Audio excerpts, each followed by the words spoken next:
if someone wants to use lazy or whatever, again, this is like, do whatever you want. I'm not the boss. I'm not like your editor mom or dad, right? Like, I'm not going to come like knocking on your door saying, how dare, like, so what people will do is they'll say, okay, local foo equals require my plugin dot submodule dot foo, right? And I understand people do this because this is, if you're writing like Rust or JavaScript, right? Like this is what you do. Like you import modules at the top level so that you can refer to them by a shorthand in your function.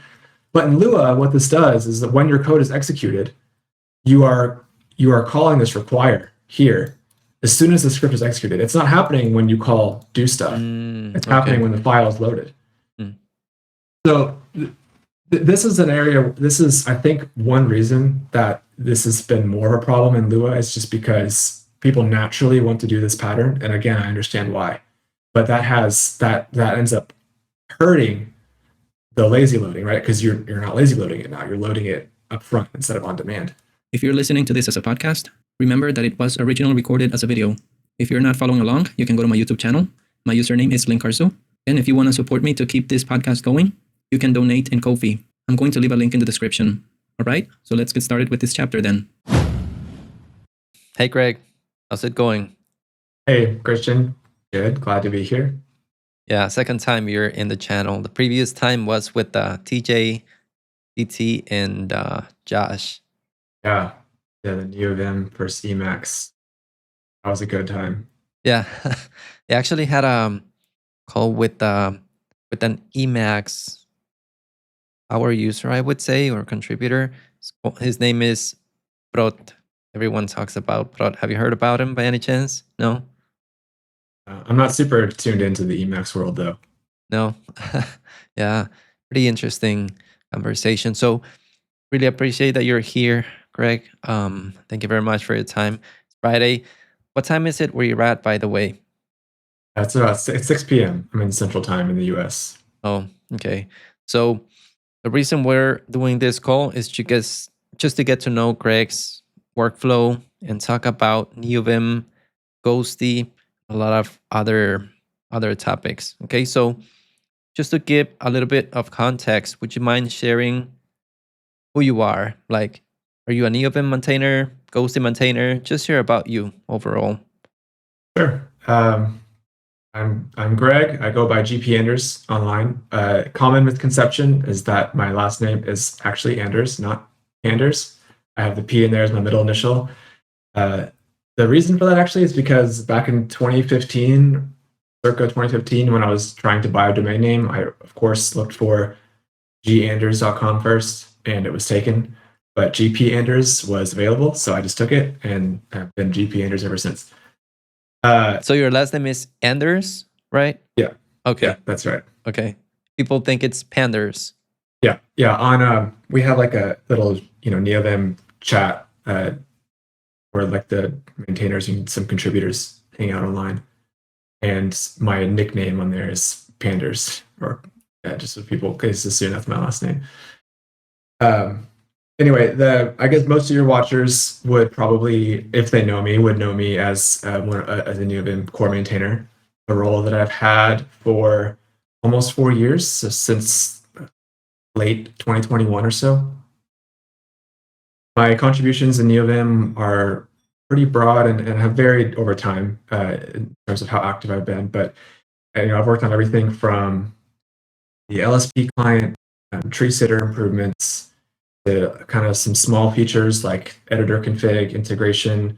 One thing that I'm particularly really proud of is the new file type implementation was something that I helped contribute to originally. The project local configuration that Neovim has now. We can talk about that actually later because I think that's kind of interesting, semi-interesting story. But allowing you to have XRC files, what they're called. It's like files within a project that you can run in a secure way.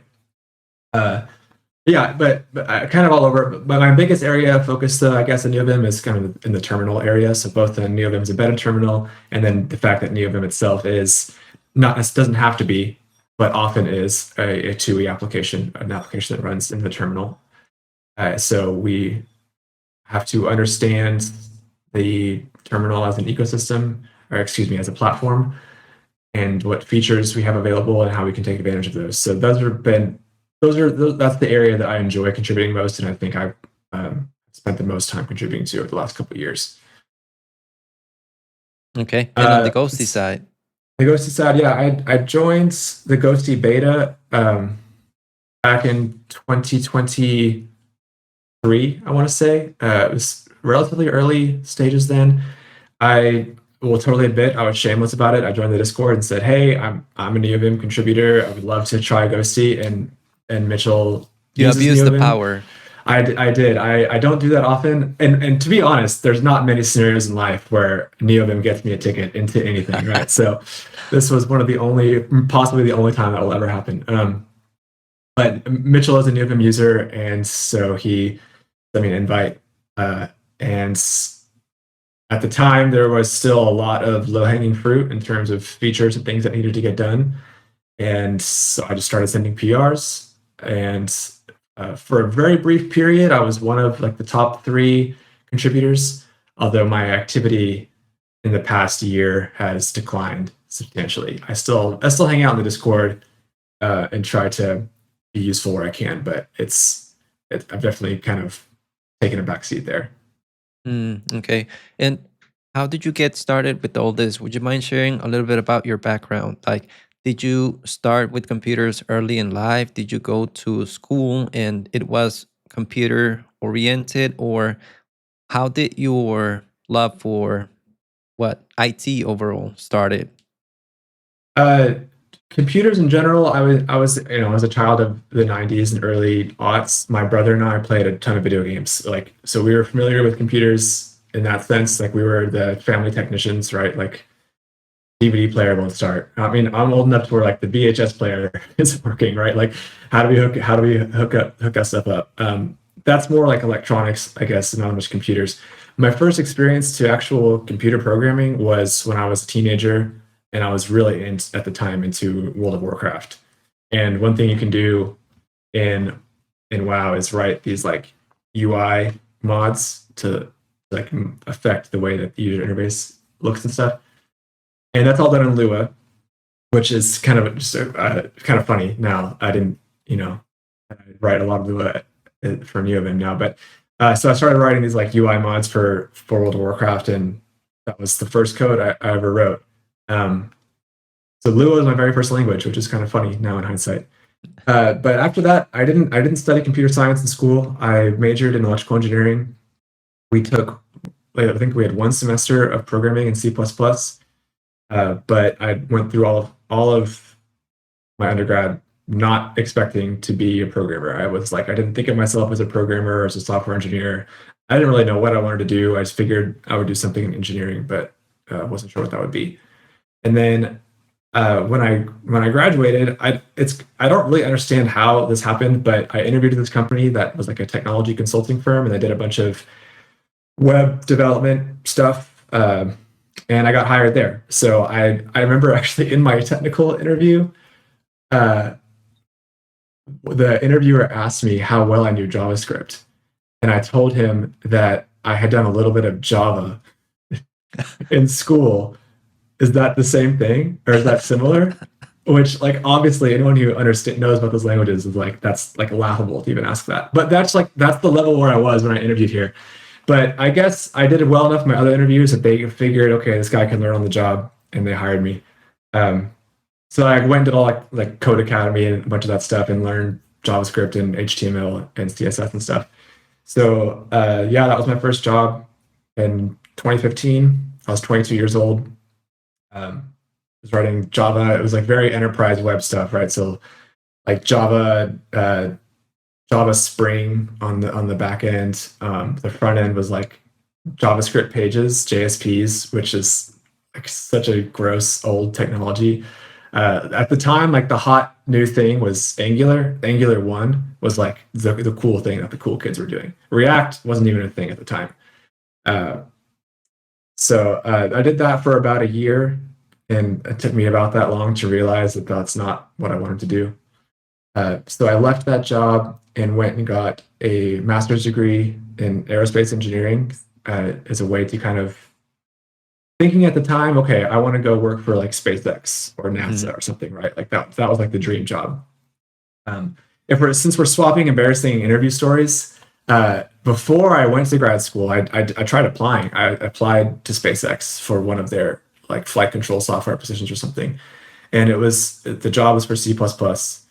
At the job that I had, we didn't do any C++. It was Java, JavaScript, pretty much almost exclusively. And in the technical interview, it was not even the technical interview, it was like the screen call for this job. The interviewer asked me, she was like, I just have 6 basic C++ questions. This is just to make sure, like, and then we'll go through the next part. She asked me the first 3 questions, and to every single one of them, I had to say, I don't know the answer to that. Like, I literally didn't even know. I couldn't even guess. And she stopped the screen call halfway through. I was like, okay, I think we have what we need. So I was like, I was so embarrassed. Like, I literally could not have done worse. I didn't even get a single question right. So I was like, okay, I'm not going to get into this job as I am now, right? Like, I need to go get more training. Going to graduate school and getting a master's was kind of a hack because, okay, so my thinking was, and this ended up working out and being true. If you want to pivot your career, so at the time I was doing web tech, right? And I wanted to do embedded aerospace stuff, right? But if I were to just apply for a job, I'm not qualified, and I'm being interviewed and hired as an experienced candidate with no experience. So I don't even get considered.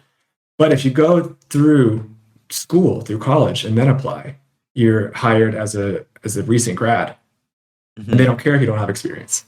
So that was kind of like my workaround for not having experience. So I just went to grad school, and I was fortunate enough to have it covered with scholarships and stuff.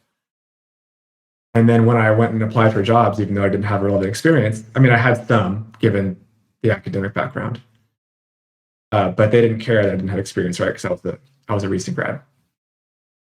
So I did not go and work for SpaceX. I went instead and worked for Sandia National Labs in Albuquerque. I did work on space stuff, though. I worked on electronics for satellites.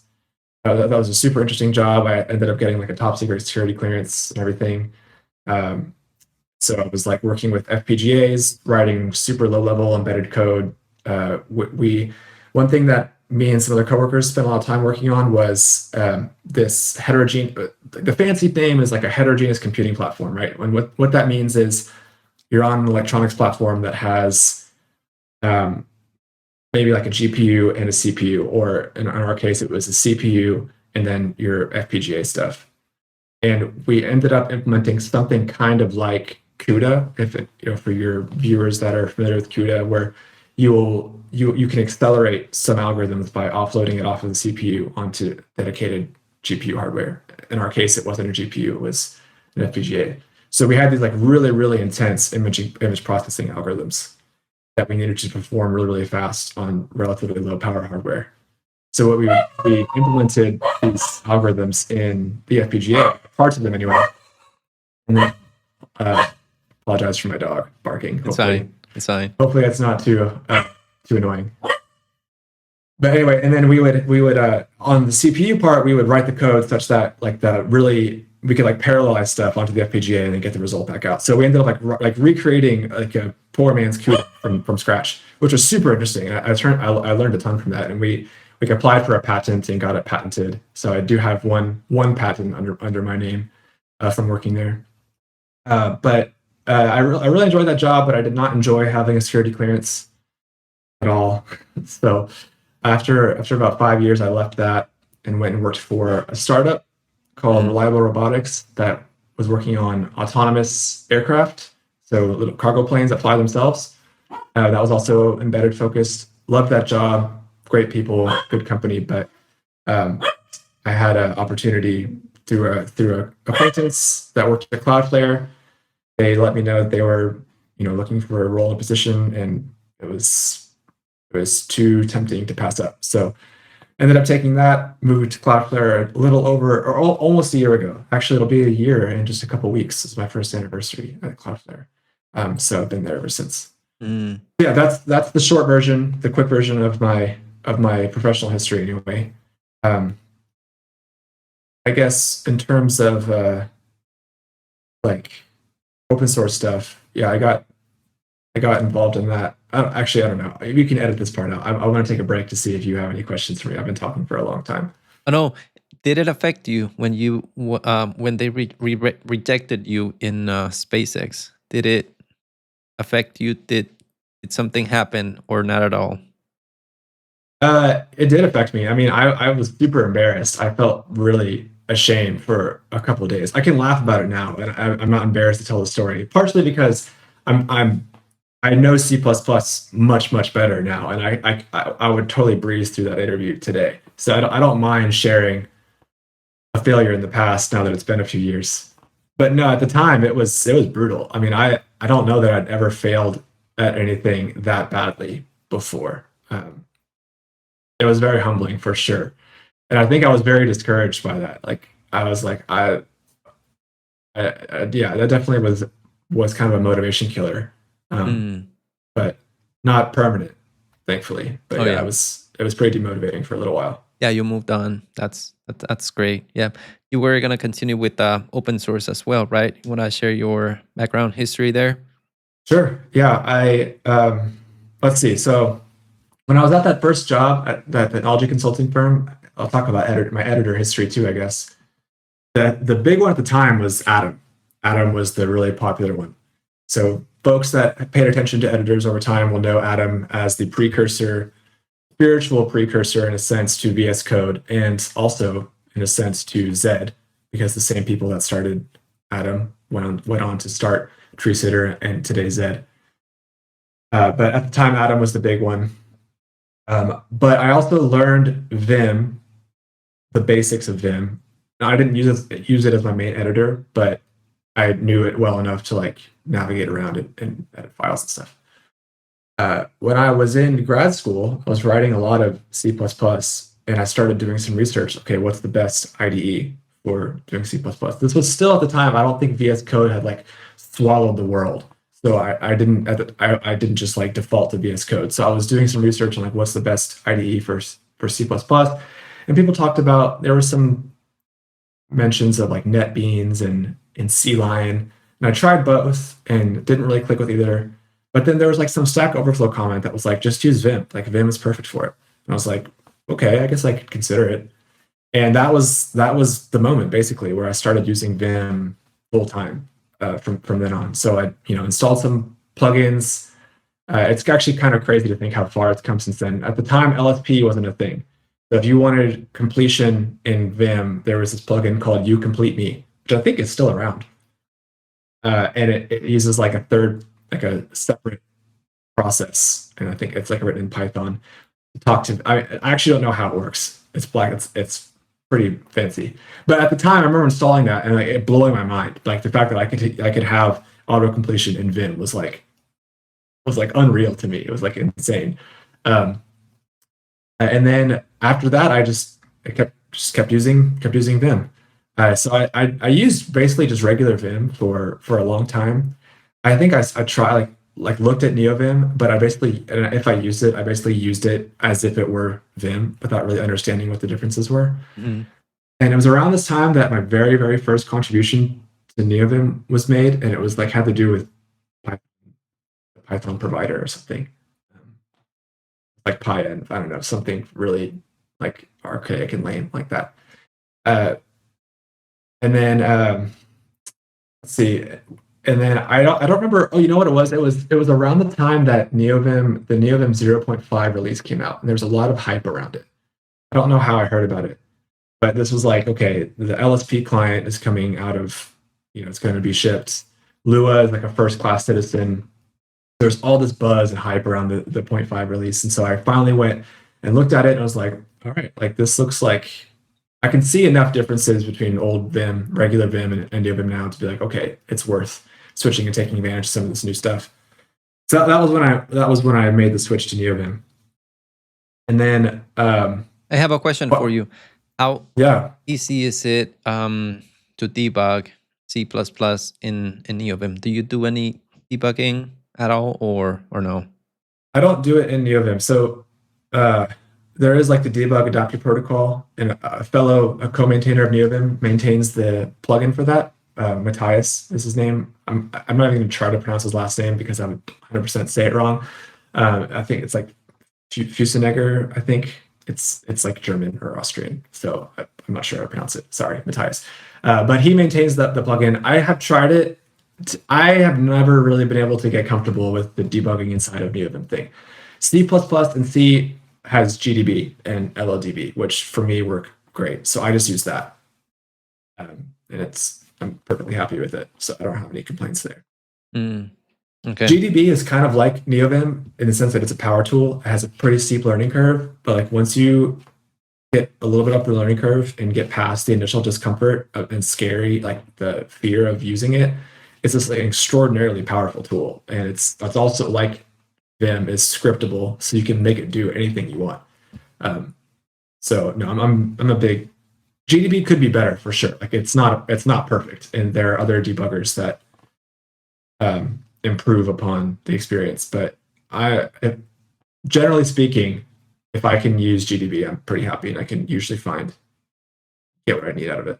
Oh, okay. Now, would you mind sharing a little bit about the Neovim history? I don't know if you know the history about it or not, but I didn't know that Lua was not a thing back in the day. Neovim. I had a call with the Harper language server creator, and I think he's the one that told me that before Lua, and I was like, before Lua, was there a Neovim without Lua? Do you know anything about that? A little bit. I wasn't around then, so I can't speak from experience. It's just what I've just read myself. The project was initially started by a guy named Thiago Silva, who's no longer involved. He's still around. I sometimes see his comments on Hacker News, so he's like still in the community. But where is he from? I'm pretty sure he's from Brazil. Oh, okay. Yeah, because the Rio terminal maintainer said in the call that I had with them that Neovim was started by some Brazil guys, correct? Yeah, at least Thiago is from Brazil. I don't know about his co-conspirators. The lore is that there were some patches that were sent to the Vim dev mailing list about adding some support for like async and job control, and the patch proposers were not happy with how long it was taking, or this is where I guess opinions on what happened vary, and you can find like the thread on the Vim dev mailing list. There's not like any drama. I'm not trying to make it sound like there was something juicy happened, but essentially that was kind of where the fork occurred. I think some people were frustrated with the development process of Vim, that there was the single bus factor in Bram. Development was slow because nothing got done unless Bram was involved. So the creation of Neovim was partially spawned by wanting to add new features and also wanting to change the contribution model, which it has done successfully. And somewhat ironically, Vim has also done now the same thing. But yes, in the early days, Vim and Neovim were extremely similar. Some of the earliest things Neovim did from Vim was introduce some third-party libraries instead of doing Vim is almost entirely homegrown. It's very much like an NIH thing, right? And I think that's because it was Bram Moulinar's pet project, his baby, right? So for him it was fun. He wanted to do all this stuff himself. But it made maintenance really hard, and the code base was a little bit messy. So one of the first things that the Neovim project did was to take out some of the custom Vim stuff and replace it with well-established third-party libraries. So Neovim uses libuv, the same event loop library that Node.js uses to do its like event loop management. That was one of the first things that Neovim did. Neovim wrote and replaced its own Vim script parser. The Neovim's Vim script parser is different from Vim's. Neovim has a different state management file. So Neovim has a file called shada, or like shared data, which is what keeps track of, like, but when you exit Neovim and start it back up, Neovim remembers some things like marks and history. All that is stored in this shared data file, and that is different from Vim. So there's a lot of the stuff that changed early on. Some features like the inc command feature, where if you write a substitute command like :s or whatever, you see it happen live before you press enter. That was a feature that Neovim added along, like one of the very first things it added. So yeah, there was a lot of stuff even before Lua So Vim also supports Lua, by the way. So Vim supports a number of different languages through these different interfaces, but it's all done through like these hooks. I guess is kind of a way to describe it. And Vim calls them interfaces, like a language interface. And people would use these to write plugins. So there were a lot of plugins written in Python for Vim using this Python interface. But it was always kind of a pain in the ass because it wasn't guaranteed that your version. Vim had all these different compile flags, right? So you could enable or disable features at compile time. And if your version of Vim that you got from your distribution or whatever was compiled without Python support, you were out of luck. Like you couldn't do anything about it. You had to go recompile Vim yourself. And so it had to be compiled with Python and compiled with Ruby support and Lua support. So Neovim also did away with all that, and it has this concept of remote plugins instead, using message pack RPC. Is another difference between regular Vim and Neovim. But Vim supports Lua through this Lua interface, although again, it has to be compiled in, and it's kind of a mess. Neovim did the same thing at first. It supported Lua in a slightly more robust way, but there are a lot of things you still couldn't do in Lua. But in the 0.5 release, Lua became like a much more prominent. Like you could use it for your init file, you could use it for plugin files. Like that whole being able to require modules really easily became much easier to do. So yeah, the 0.5 release was where Lua became like Lua. Today, Neovim and Lua is like they go hand in hand. But like the vast majority of Neovim users write their configuration in Lua, but that wasn't always the case in the early days. And what are your thoughts on Lua? I know, I already know, but for people that don't know, how do you feel about Lua? I think Lua is a great example of the design philosophy of doing a lot with a little. So Lua has very few concepts to understand, right? Like as far as data types, there's numbers, strings, tables, and functions. And I think that's it. So there's no difference between an array and a dict or a map, right? It's all just tables. Its standard library is also very small. And the reason it's designed this way is because Lua is designed to be an embedded language. This is why it was there in World of Warcraft back when I was a teenager, is because it's so small and easy to embed into other applications. It's very common and very popular in video games. It's popular in editors, right? It's popular in any environment where you want to provide scripting capability without pulling in like a huge, heavy language.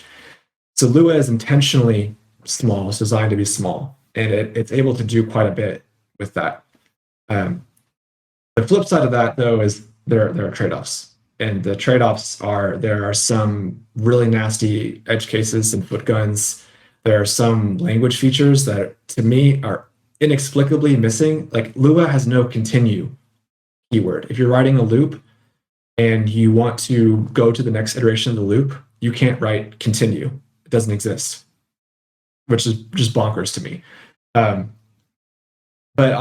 I also don't particularly like another gripe I have with Lua is that it defaults to global variables. So if you write x equals 3, you've just defined a global variable called x. If you want to define a variable scoped to the lexical scope, you have to write the keyword local, which is not a huge deal. But in terms of language design, right, you want to optimize, you want to make it easy to do the right thing and hard to do the wrong thing. And that's an example of where Lua does the opposite.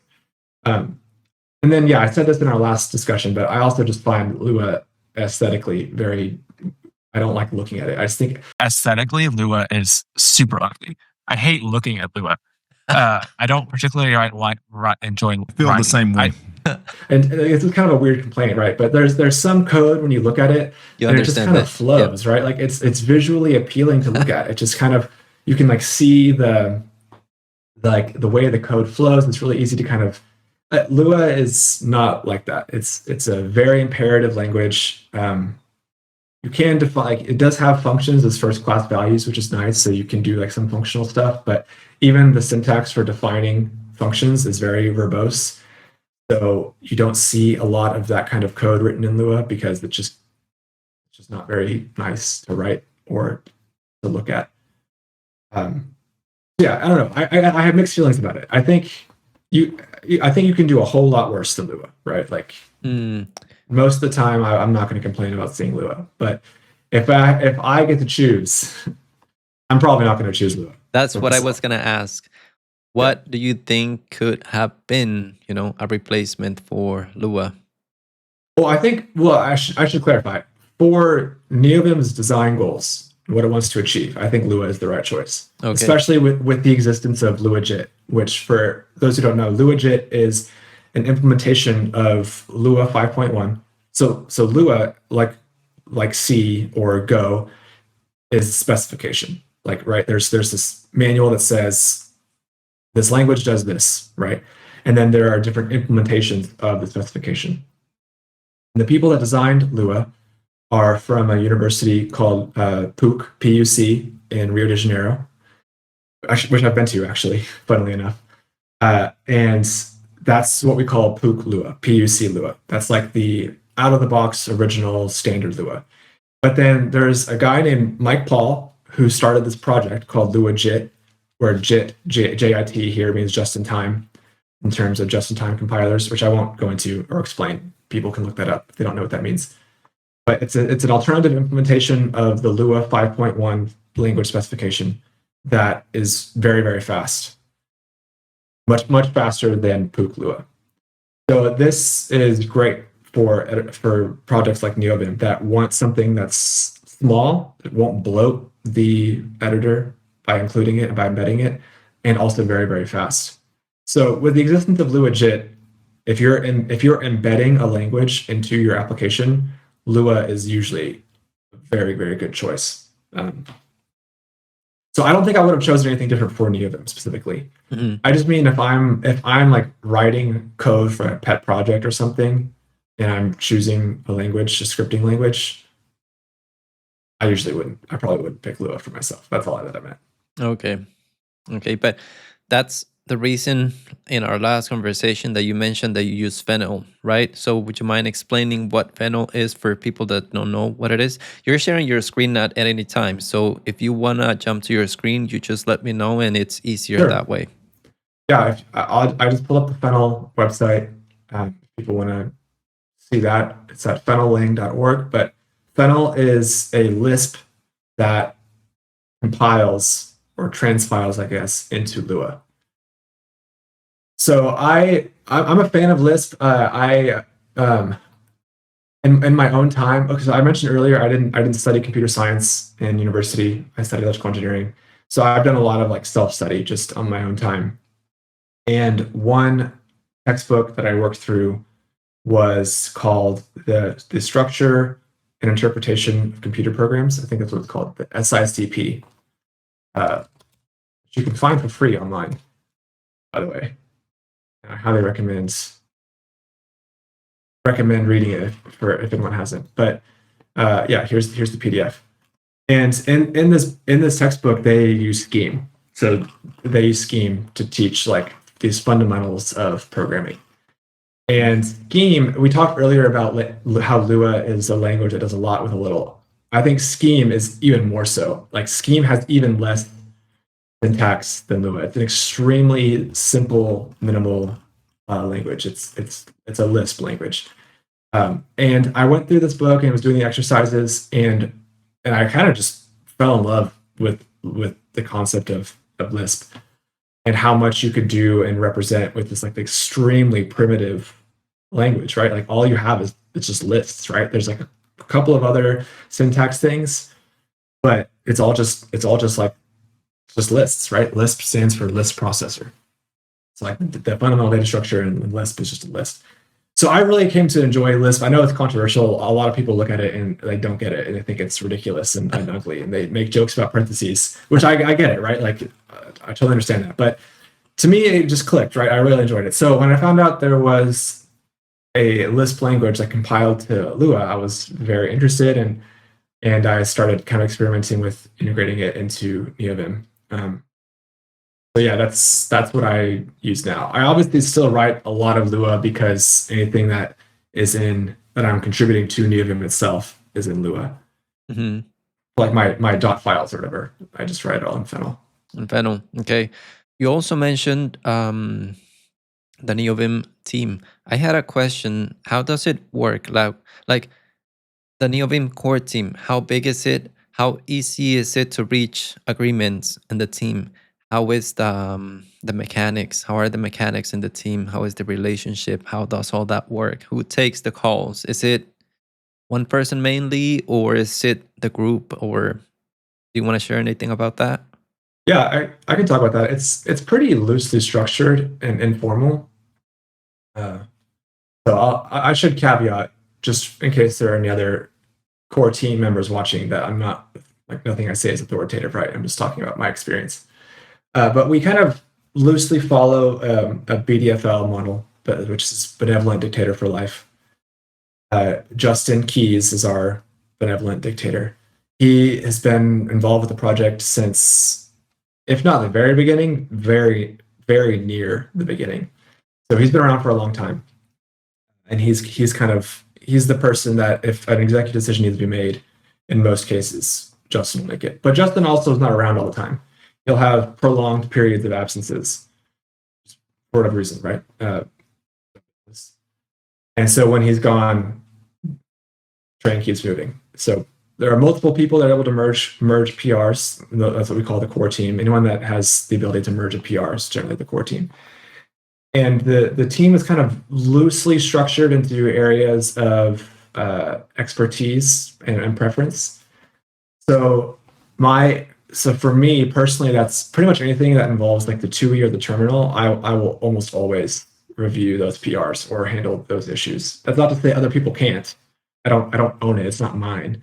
But that's because that's my both area of interest and area where I just have relatively more expertise. That's something that I will tend to be more involved with.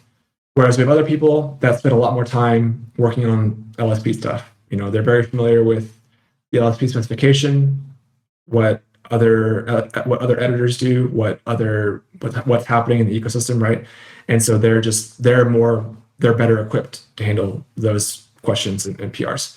But again, anyone can do anything, right? So I've made PRs and contributions to LSP client, even though I don't consider myself part of like the LSP team necessarily. So that's kind of loosely how it works. I would say the other person besides Justin that is maybe a de facto BDFL is Bjorn, which apologize if I said that wrong. He's bfrettle on GitHub and on Element, on Matrix. But he's next to Justin, I think, has probably been around the longest and has touched most parts of the code. And he's kind of like the wizard when it comes to anything with like the UIs and the really low level fundamentals of Neovim, like the way that buffers are represented in memory, right? It uses like this data structure called memfile, right? And there's all this code that has to do with UI decorations like virtual text and the way that Neovim has this concept of X marks, as we call them. Like all this stuff that's like low level plumbing is kind of bfrettle's area of expertise. I won't go through and name everyone, right? Because I'll almost certainly forget somebody. I don't want to hurt anyone's feelings. But I would say aside from Justin, bfrettle's probably like our next person that, like, if we need an executive decision to be made. But usually it's like if we usually defer to expertise, right? So if there's like a question about the TUI or terminal stuff, that is a decision that I can make the executive decision on that, just again because of my own experience in that area. I say you asked about how many people there are. I don't know off the top of my head. I could count, but no one wants to sit here and watch me count. If I had to guess, I would say between eight and 10. Okay, around 8 people 10. that are like active. And we've had people in the past that were very active and then have kind of drifted away for whatever reason. But there is like a kernel of people that have been around for many years now at this point. But it's all very informal and loose, right? And that's one reason I think why people stick around is because if it ever stops being fun, like we kind of joke that Neovim practices fun-driven development, which I think is a term that surely someone else has made up. But all of us are here because it's a hobby. I think there's maybe 1 or 2 people in the core team that do it full time, that get paid to do it. But the vast majority of the core team do it as a hobby, on a volunteer basis. So we all do it for fun. And if it ever stops being fun, you kind of just take a break, right? Just you unsubscribe from notifications, stop checking chat for a little bit, and then you just come back whenever it sounds fun again. But I think because we kind of have that culture, it helps with longevity, right? Because you'll have people take breaks for weeks or months, but they can always just come right back, right? And so I've done that even at different periods. Is Echasnovski part of the core team in Folke? I don't know how to pronounce Folke's name at all. Neither of them are part of the core team. We have this. We have like a second. So outside of the core team, we have another. The VIP ring, members, I guess. Yeah, like we call them. At least they used to be called Padawans. I think we renamed the group, but these are people that are members of the Neovim organization on GitHub. So they have the ability to like triage issues and stuff, and they are involved in some like internal real-time chats that we have, but they don't necessarily have the commit flag. Evgeni is obviously an incredible contributor. He's done a lot for Neovim, but he's not. Actually, I'm wondering if I'm misremembering. I'm wondering if he is part of the core team or not. Maybe he is. I could have just lied by accident. Yeah. I'm not sure. I'm not sure if he is or not. He may be. I don't actually remember. But in any case, Folke is not. I know that for sure. Folke's actually not super involved in terms of like the chats that we have. He does come in occasionally, but Folke mostly does his own thing. He'll sometimes get involved in GitHub chats and rarely get involved in our matrix discussions, but not very often. Yeah, people were concerned because he disappears for quite a few months and then just appears. Yeah, I think he's retired, right? Like he's I don't know, early retired, and he just is like living his life. So I think he's just like off doing awesome stuff most of the time whenever he's gone. And then he comes back, contributes to his distro and his plugins and all that stuff, and just takes a break again, I guess. Yeah. Right? Yeah, I think that's the deal. Okay. Now, talking about Folke, right? In our conversation previously, you mentioned that you use your own configuration to just install your plugins, basically. So you're not into plugin managers. Do you want to elaborate on that a little bit? Part of it for me is it's fun to do this stuff myself. So I'll look at I will a lot of times try to write code to implement a feature in Neovim myself before using a plugin. That's one reason why I don't have that many plugins. There are some exceptions. Like I really don't want to write my own like a file picker thing, right? So I just use Evgeni's from Mini and Vim. I really don't want to write like my own. I actually have thought about doing my own snippets engine, but I haven't done that. So I use like a snippets plugin for that. But for other things, I'll just do it myself. So I've like written a lot of tree sitter code. Like I don't use it anymore because it was kind of flaky, but I might pull it back at some point because I kind of miss it. But there's this plugin called like tree sitter context, right, where it shows you if the beginning of a function is off of your screen and your cursor is inside of a function. It shows you like the function signature in a little floating window so that you can see what the function signature is, even if it's not on your screen. So there's a plugin that does that. That's now maintained by Lewis, who's another core member. But I was like, I bet I can do that myself. So I just wrote my own version. And it's not like a pride thing. It's not like, oh, I think I can do it better. It's just like okay, if I don't have, like when I'm writing it for myself, I don't have to support 1,000 different use cases. I don't have to have all these configuration options. I can just make it do exactly what I want because I'm the only user. And when you have that, you can make things a lot smaller and a lot simpler. So code that is like potentially thousands of lines for a generic plugin that's meant to be used by everybody can be maybe a couple hundred lines of code if it's just for you, right? So it's almost like a challenge. Like how can I do this myself and make it as simple and minimal as possible if I just keep it to my own constraints. So it was the same thing with the package manager. I didn't always use my own. I used like Vim plug back when I was using Vim, and then min.pack was another one. And then when I switched to Neovim, I used Packer for a little bit. Packer is now dead. It's not maintained anymore. But for a long time, Packer was like the go-to package manager for Neovim. And I always had a little bit of like discomfort with it because it had all this extra stuff. Like you could like compile your plugin list, which I still don't really understand what that means. But there was like this command like packer compile, and it had all these like hooks for lazy loading and stuff. And both as a user, I remember thinking like this just feels too complicated. And as a maintainer, seeing how many issues were caused by people doing all this fancy extraneous stuff, I just had it really turned me off from the whole thing. I was like, this is just too complex for me. So I was like, a plugin manager doesn't need to do much. It just needs to essentially call git clone, and that's it, right? Because Neovim knows how to load plugins itself. You just put it in the right directory, and it gets loaded automatically. All I have to do is git clone to some path. And what about the lazy loading? Like that's the thing that lazy does, that loading on certain events, and that's so I have thoughts about this. I'll say Vim figured out lazy loading before any of them even existed, right? Like Vim plugins, well-written Vim plugins. If you look at cheap hope plugins, for instance, most of them anyway, they are auto-loaded is the term Vim uses. So they are not loaded until they're needed, until the function is called. And Vim, a plugin can be written to do this without any help from a plugin manager. The plugin itself, right? So the plugin creator. So the idea is, so the way that a Vim plugin works is it's just a directory with some files, with some subdirectories and some files.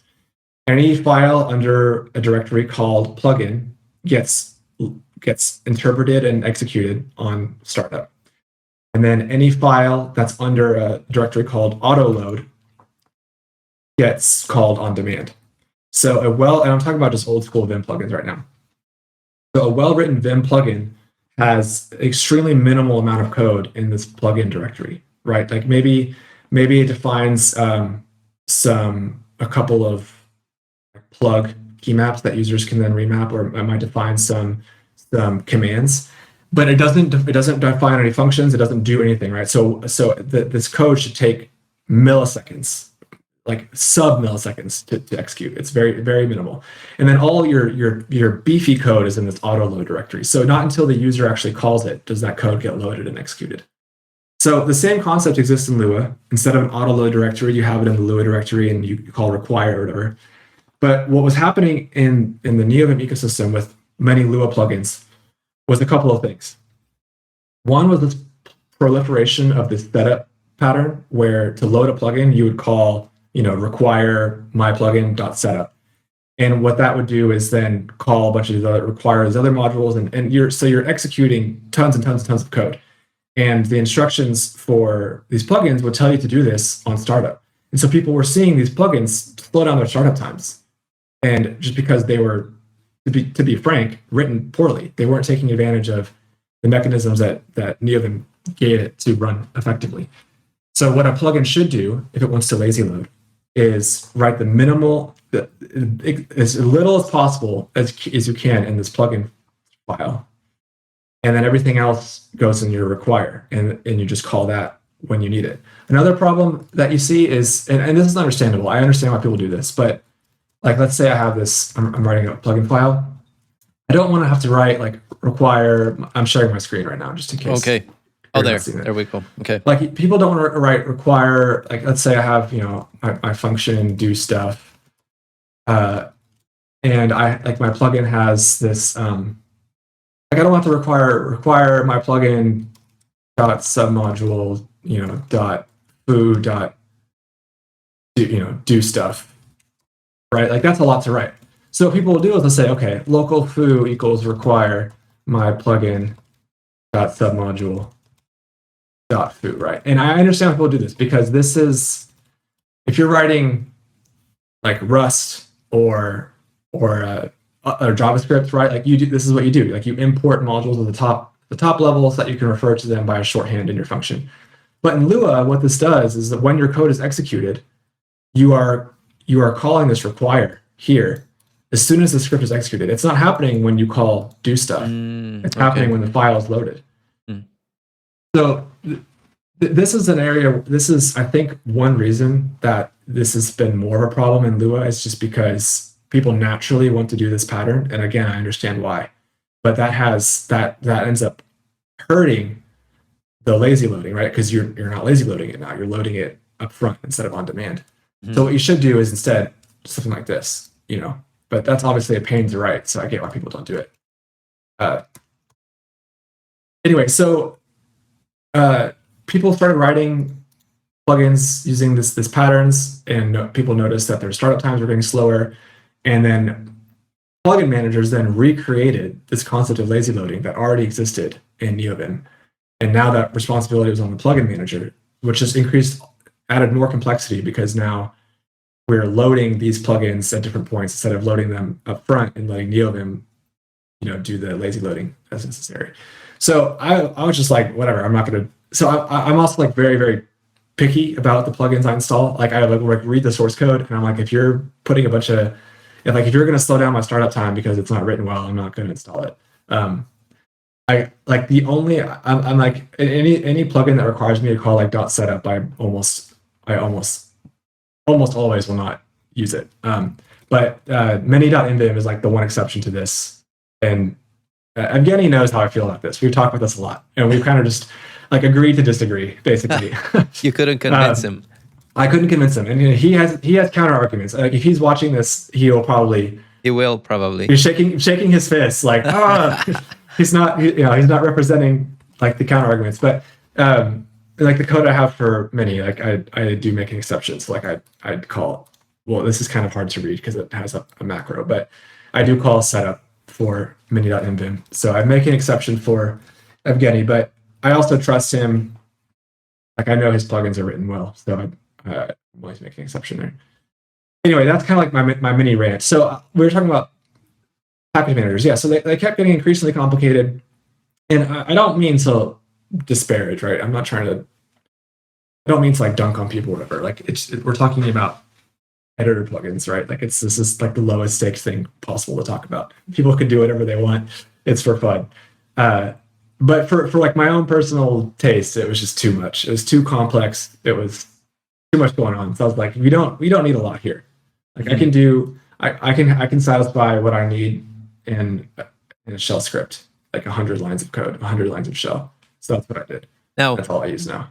You know your way around Neovim quite well. You created your own package manager, we could say. But what about someone just joining from VScode that is used to the marketplace or whatever that's called, where you install the plugins, right?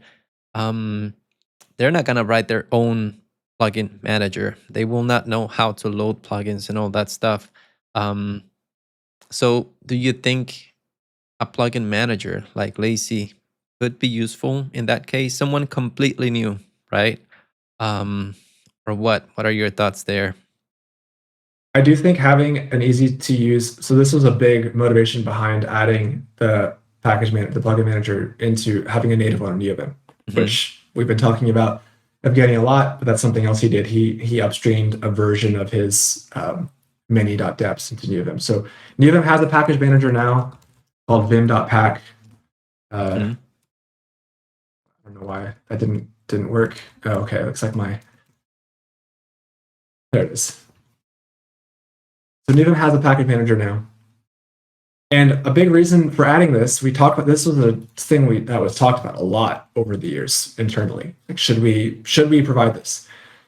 And it was never clear the answer was yes, right? Because it was like, okay, that's more code to maintain, right? We don't want to add everything under the sun, right? We have to have there should be like some threshold or some barrier to what gets added, and it has to be a compelling reason. And the compelling reason, in my opinion, was that we were seeing, it was especially with LSP, right? Like for many, many years, the story was Neovim has a built-in LSP client. And yet it was, for most users, almost a requirement to then install in vim LSP config. I mean, unless you were willing to write like a bunch of Lua code, you had to install in vim LSP config this plugin.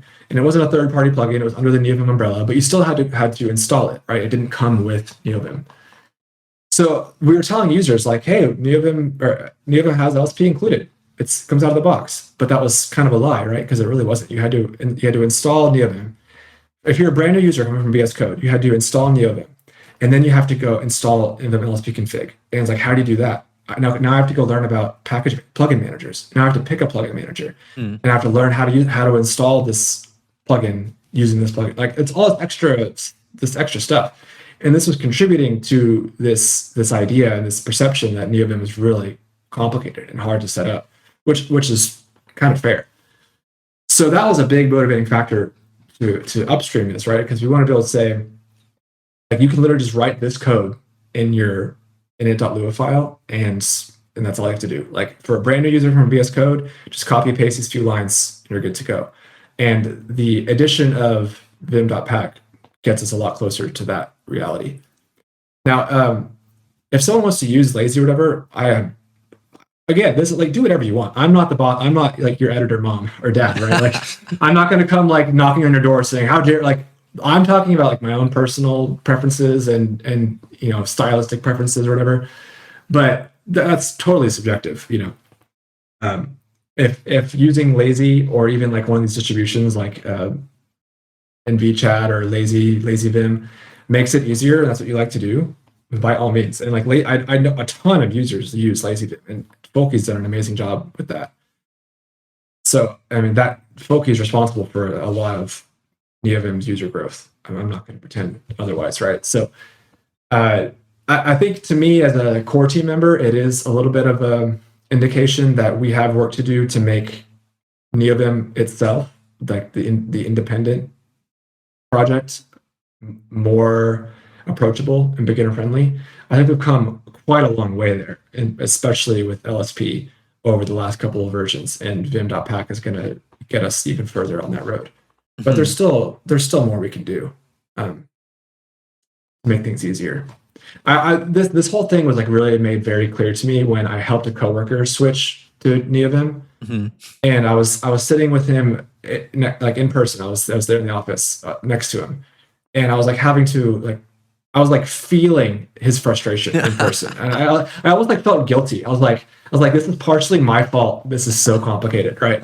Like that there's all these steps involved, and I was like almost like apologizing. But after that experience, I was like, this has to get better. Like this is just not. Yeah, because it's not good enough. When you install Neovim, default Neovim, you open it, you see the black screen, and it's like, so what is this? But if you watch videos and you watch LazyVim, you get that little dashboard that, it's not useful at all, because I just open my picker when I have the dashboard open, my picker. But now I know about that. I think it's a little bit more friendly and more welcoming than just the default Neovim screen. You're like, yeah, what am I supposed to do here, right? Yeah, this is pretty utilitarian. Yeah, but it's flexible. It gives you options, right? So gives you the base, then you do whatever you want with it. Is that like the goal as well? Like, yeah. So, that's a good question. I'll answer that a little bit more broadly, like in terms of general design philosophy. So, Neovim, I think, kind of sits. If there's a spectrum between editors that are pretty much stable, don't change a lot, their users are happy exactly how it is, to extremely experimental, cutting edge, like early adopters, people want to use the hot new thing. So like on one end you have Vim, which is extremely stable and basically never makes any breaking changes. And when they do, their users are very upset about it.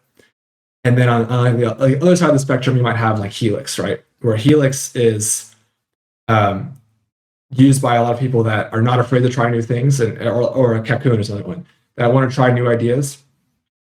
Neovim sits somewhere in the middle, where we are more than willing to, I shouldn't say more than willing, we're more willing than Vim to make breaking changes, although we don't do that flippantly. We try to avoid that when we can.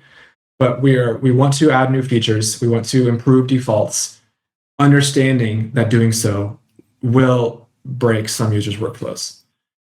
At the same time, we also have a lot of this. We don't want to like, we're not total revolutionaries, right? Like we also want to respect people that know Vim, have used Vim. We embrace our Vim heritage, so to speak. We are unapologetically a Vim fork, right? So and there's some things that we do a little more cautiously because we want to maintain that minimalism that Vim is known for, the fast startup times. And of course, Helix is that too. Like Helix is very fast and minimal, and I think they've done a great job with their editor. But you do see a lot of people that struggle to move to Helix because they want to keep using the Vim bindings. Yep.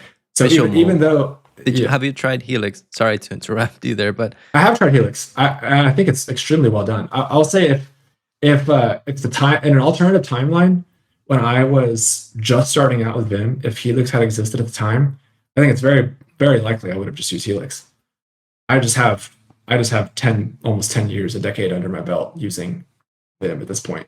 And like it's just, and when I tried Helix, it didn't take me long to run into something I wanted to do but couldn't do. And I find the scriptability of Neovim such a superpower now that not being able to do that I would find severely limiting. But I think that's what Helix users like. They don't want the scriptability. They don't want to have to install plugins, right? They like that everything is part of the core.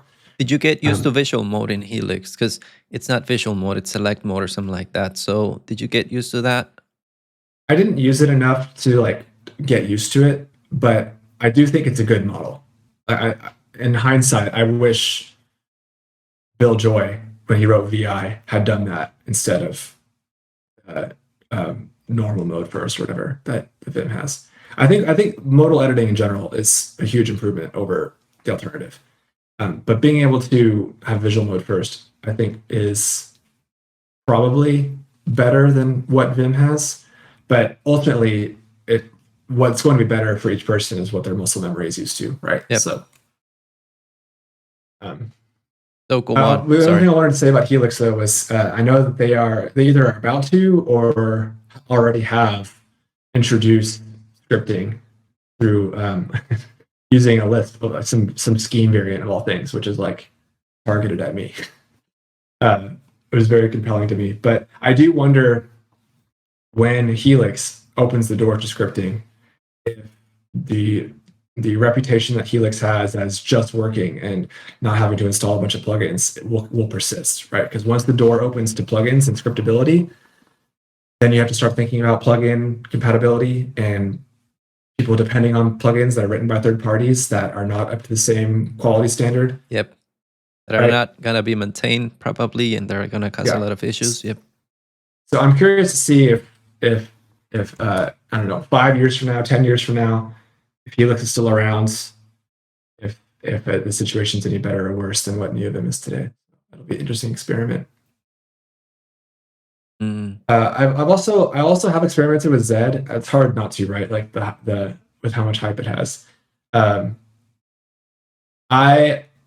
think Zed itself is fine. I don't have any complaints about the editor. I'm at this point, my like development model is so built into being terminal first, shell first, that having my editor be outside of that just feels extremely limiting. Yep. I couldn't get used to it. I mean, if I like was dedicated and was like, I'm gonna do this and I'm gonna force myself to do it for like 7 days straight or something, I probably could adapt to it, but why? I don't know. I don't have a compelling reason to do that. That's something similar to what happened to me in Obsidian, because I used Obsidian for my notes for a long time. I loved the tool, but then I tried Neovim, then I jumped into the terminal full, Now I do my notes in Neovim, so I cannot open another application because it's disruptive, right? It's like, man, so I have to go to this other application. It has different key bindings. It doesn't have all of my motions and all that. So yeah, I guess something similar, right? Exactly, yeah.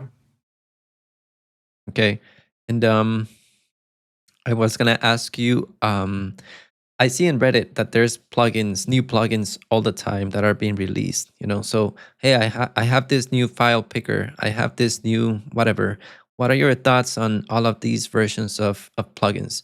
Are you okay with a lot of plugins being created that you don't know if they're gonna be maintained or not? You know, they're fun projects for the people creating them.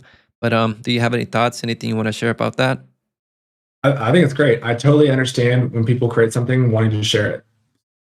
People should keep doing that, keep sharing it. And I think the Neovim community, I don't spend a ton of time on the Neovim subreddit, but from what I have, it seems like people are generally pretty supportive of people writing new plugins, right? So I think that's great. I think it's great that people can share stuff and get good feedback. I'll also say if you're a plugin writer, like it's okay to write stuff just for yourself. You know, like not everything has to be on GitHub. Write your own features in Neovim that are just for you. Like turn it into your editor. You know, writing plugins is not hard. It takes like you have to learn Neovim's API, which like anything, right? You kind of have to learn your way around. And if you're not used to it, it'll take some work because you're like, okay, I don't know how to do this. I have to find the right function to do it. But you figure it out. If you're a professional software engineer, it's well within your capabilities to write a plugin for Neovim. And remember that, I'll share my screen again. Yep. If you're just a regular user, you have your config.mvim file that has your init.lua, your init.vim, or whatever. All you have to do to write your own plugin is write a file into the plugin directory, call it my cool plugin, whatever, .lua, and write some code. Okay, I just wrote a plugin. Look, when I start, well, that was a bad example, but there it is. Like it printed "Hello World," right? That took me 5 seconds. Now, of course, writing a real plugin is a lot more work than that because you're not just gonna print something. But my point is that it's really easy to modify Neovim if you're a Neovim user yourself. You don't have to rely on other people writing plugins for you. Just go to your config/nvim directory and put something in the plugin folder. That's all you got to do. And make Neovim your own. You know, like I have tons of files in here, all the different stuff. I have like one thing I have is in these file type specific plugins, like for C, for example. I don't write a lot of C today, but I have in the past. And one thing that I have it do is I have this function that I wrote called setPath, and it's in a Lua module, so I call require. Okay, so that is in this ft.c file, and I won't walk through all this code, and that's not the point here. But all this does is it looks in the current directory to see if there's a compile commands.json file. If there is, it reads it into Neovim, parses it as JSON, reads through it, and sets the path option. And path is used to like find files and stuff using GF and other things. And this is, I don't know, it's like my point of sharing that example is like I had this idea of like, oh, wouldn't it be useful? Wouldn't it be cool if I could just have Neovim automatically read and parse these compile commands.json files and have it automatically set the path option in Neovim? I was like, yeah, that would be cool. So I just went and did it, right? Like that's the point I'm trying to make is if you have an idea of something that you want your editor to do, just like you have the power to do it. That's like the amazing thing about having a scriptable editor is that it's this malleable thing that you can modify and change to your will. So I encourage people to do that. Share it by all means if you want to. If you think it's useful for other people, share it. But I mentioned this earlier too. If you don't share it and make it just for your use cases and just for your needs, and you're the only user, you can do whatever you want. You can make breaking changes. You don't have to support configuration options, right? You don't have to write good error messages. just write exactly the code that you need, and it'll be a lot more fun too. Now, would you like or would you mind sharing about the Neovim plugin manager that you mentioned? Like I use LazyVim and I use the lazy.nvim plugin manager, of course, right? So how do I install plugins in this thing? Because I didn't even know about that, to be honest. So I just call it a shell script called packup. Pack update was the idea. Mm-hmm. again, I won't walk through the code, but essentially all it does is here I can. Oh no, I but actually haven't run. is this the one that was released in Neovim that you just talked about? Oh, that makes more sense. I was like, I can talk about mine if you want, but it's okay. Yeah. So this is called vim.pack. So there's a big warning here, work in progress. This is only on like the master branch. So people that are So it's not running released yet, right? not released yet. Okay. No. Okay. There's some examples here. To be honest, I actually haven't used it yet. I reviewed the PR when it went in, but I'm not like the most qualified person to talk about how it works. But the syntax here is probably fairly familiar to anyone who's used other plugin managers. But unlike compared to like lazy.mvim, it's substantially similar. There's no lazy loading. You can't say like load on when I execute this hook or something. All it does is clone some repos to a certain path. So you rely on the plugin creator to write it correctly so that it loads at the right time, right? It kind of depends.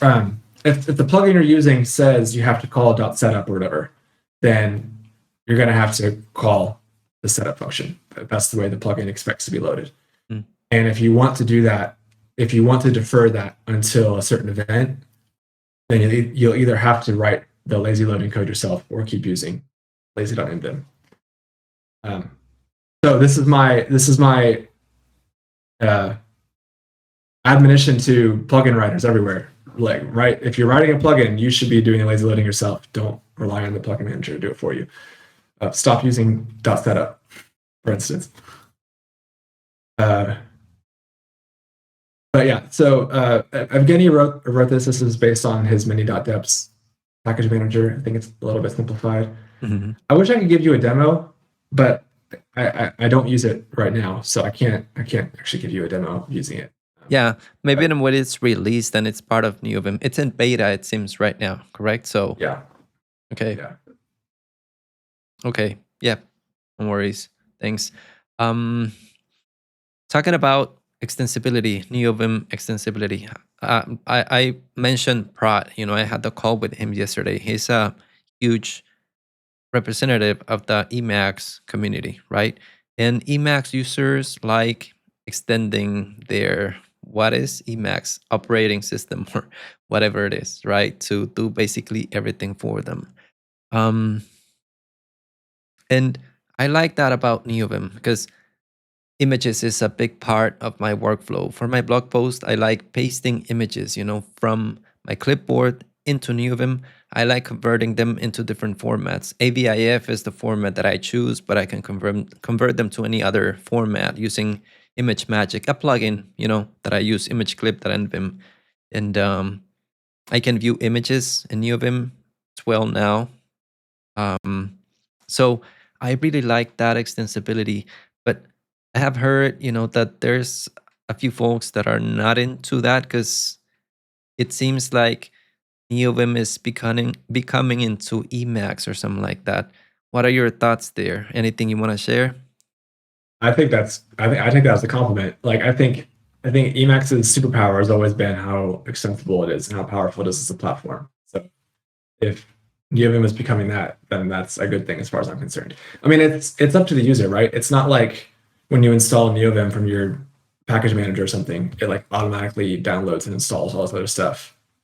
It's only there if you choose to install it. So I don't really take that as a serious criticism if someone were to say that, because Neovim at its base is still very minimal. It has a lot of stuff that Vim doesn't have. So there are some Vim people that don't like Neovim because they think even out of the box it does too much, which that's fine. Not everyone has to like everything, right? Like we have a certain design philosophy and idea of what we want Neovim to be, and that's not for everyone, and that's totally fine.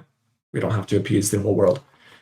But if that's you, then feel free to stick to Vim or Ed or whatever it is that you use. But I think a lot of people do find the extensibility to be really powerful. I'm one of them for sure. Okay, awesome. Now, also in the previous conversation, you mentioned about auto updates. So you're not into auto updating your plugins during startup, right? No, I'm definitely not. I definitely don't do that. I do update Neovim almost every day. Like it's one of the things that I do in the morning. Like when I log into my work computer, I'll update Neovim basically every day. But that's because I'm like as a maintainer, right? Like that's part of I can think of that as part of my maintainer duties is finding issues so I can fix them. But I don't necessarily advise that for. Actually, I would advise against doing that for most people, unless you're actively want to be involved in Nevim's development process. I would say do not daily drive the master branch. I don't update. I hardly update my plugins ever. Actually, if I were to run this, I probably have like a bajillion updates. Okay, so Stippy, I'm gonna say no to all these, but like all these plugins have updates. This one has minimalism has 87 new commits since I updated it last. So it's been a while. But no, I don't. I mean, for the same reason that like people pin their dependencies like in production environments, right? Like you updating stuff every single day. This does frustrate me because you see online people complaining that Neovim is so unstable. It breaks all the time. And there's a lot of times you also see these people are also updating, like have like dozens of plugins installed that are updating them frequently.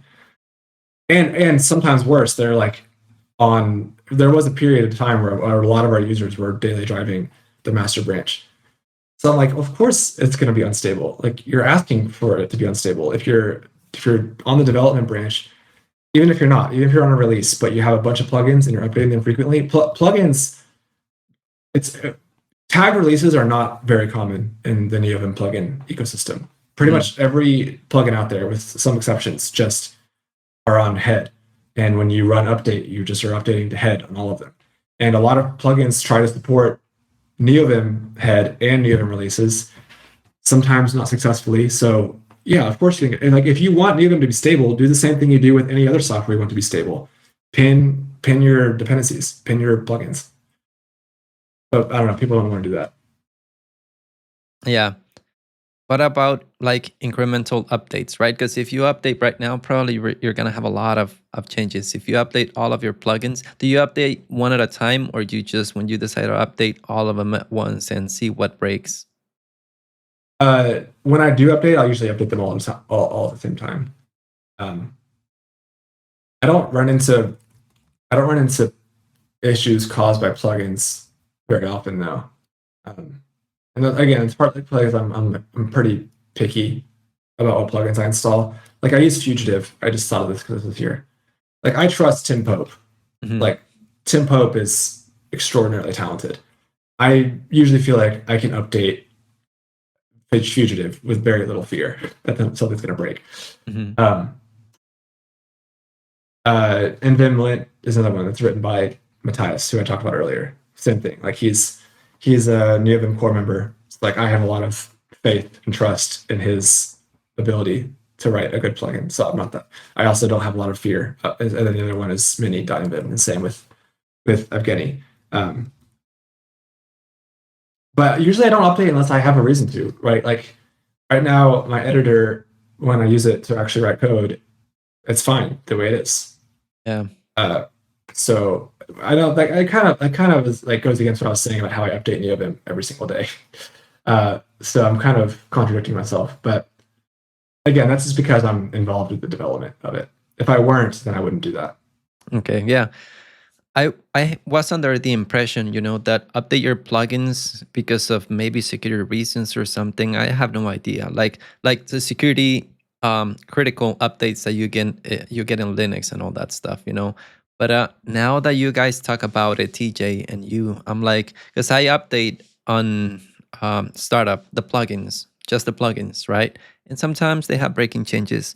So if they're released, it's good. I just pin them to the previous version and I just deal with that another day, when I have the time.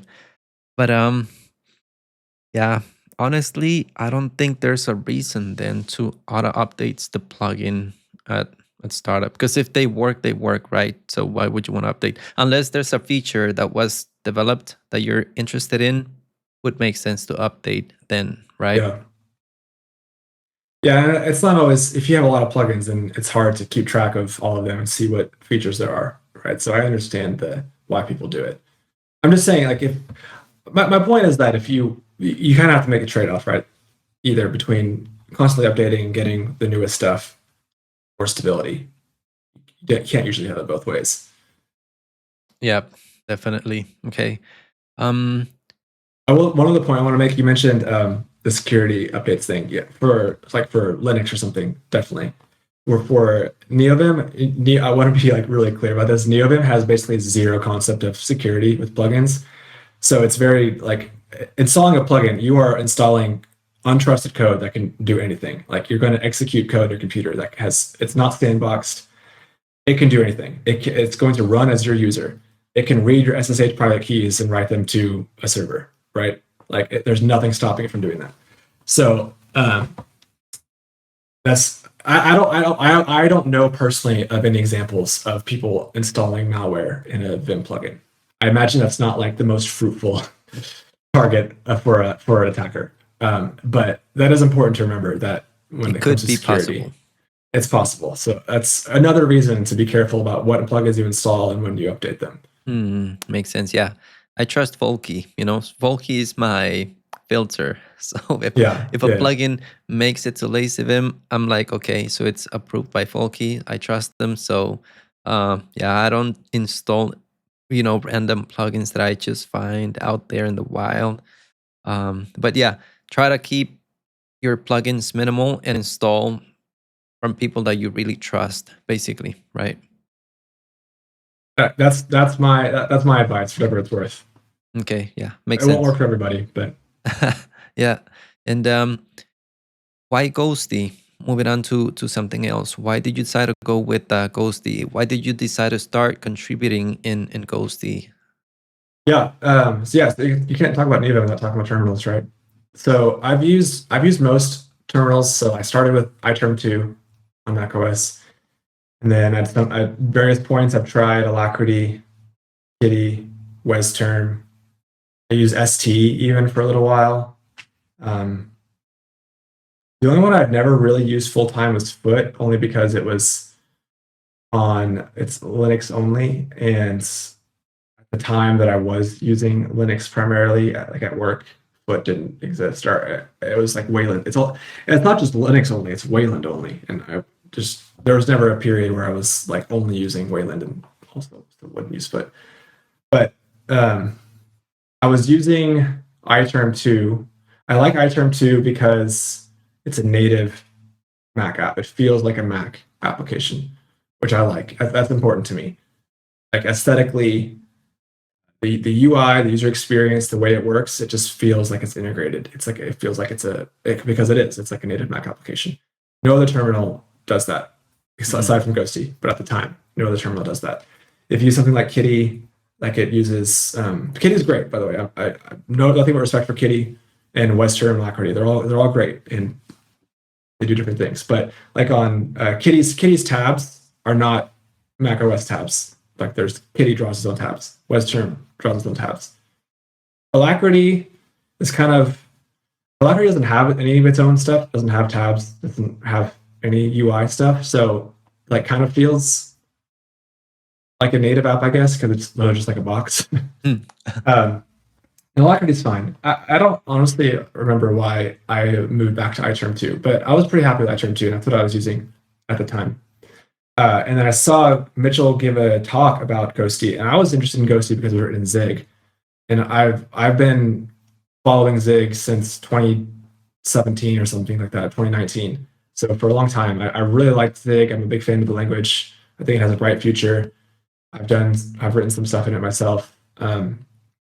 And when I saw that he was writing this terminal emulator in Zig that also really cared about being cross-platform and feeling like a native app on each of its different target platforms, that to me was like, oh wow, that sounds great. so that was when I first learned about it and became interested in it, and joined the Discord shortly after. And like I said earlier, I begged for an invite. And then why I stayed with it, I think. So before Ghostty, I never really contributed to a terminal emulator. Yeah, so that was kind of new for me. It was because I knew Zig, it was approachable to me. Like I wasn't scared of digging into it. And there were things that weren't implemented. I also had to learn Swift because a lot of the stuff that I contributed were like UI changes, and all of that was and still is in Swift because it's all done in, it's like a native Mac app. So I had to learn Swift to add some stuff, which was kind of interesting because that was kind of fun to learn something new. But yeah, that was what kept me around, was being able to contribute to the project in like meaningful ways, right? Not just like fixing typos or something, but like actually adding real features. And then like having both sides of the puzzle, or not the puzzle, but like being able to implement a feature in Ghostty and then use it and test it in Neovim was like intoxicating, right? It was just so fun to be able to be on both sides. So that was also the reason why I kept wanting to contribute stuff. To Mitchell's credit too, I think Mitchell did a really good job of being open to contributors and creating a really healthy environment, especially early on. Mm-hmm. So I don't know, it just made it easy to contribute and stick around.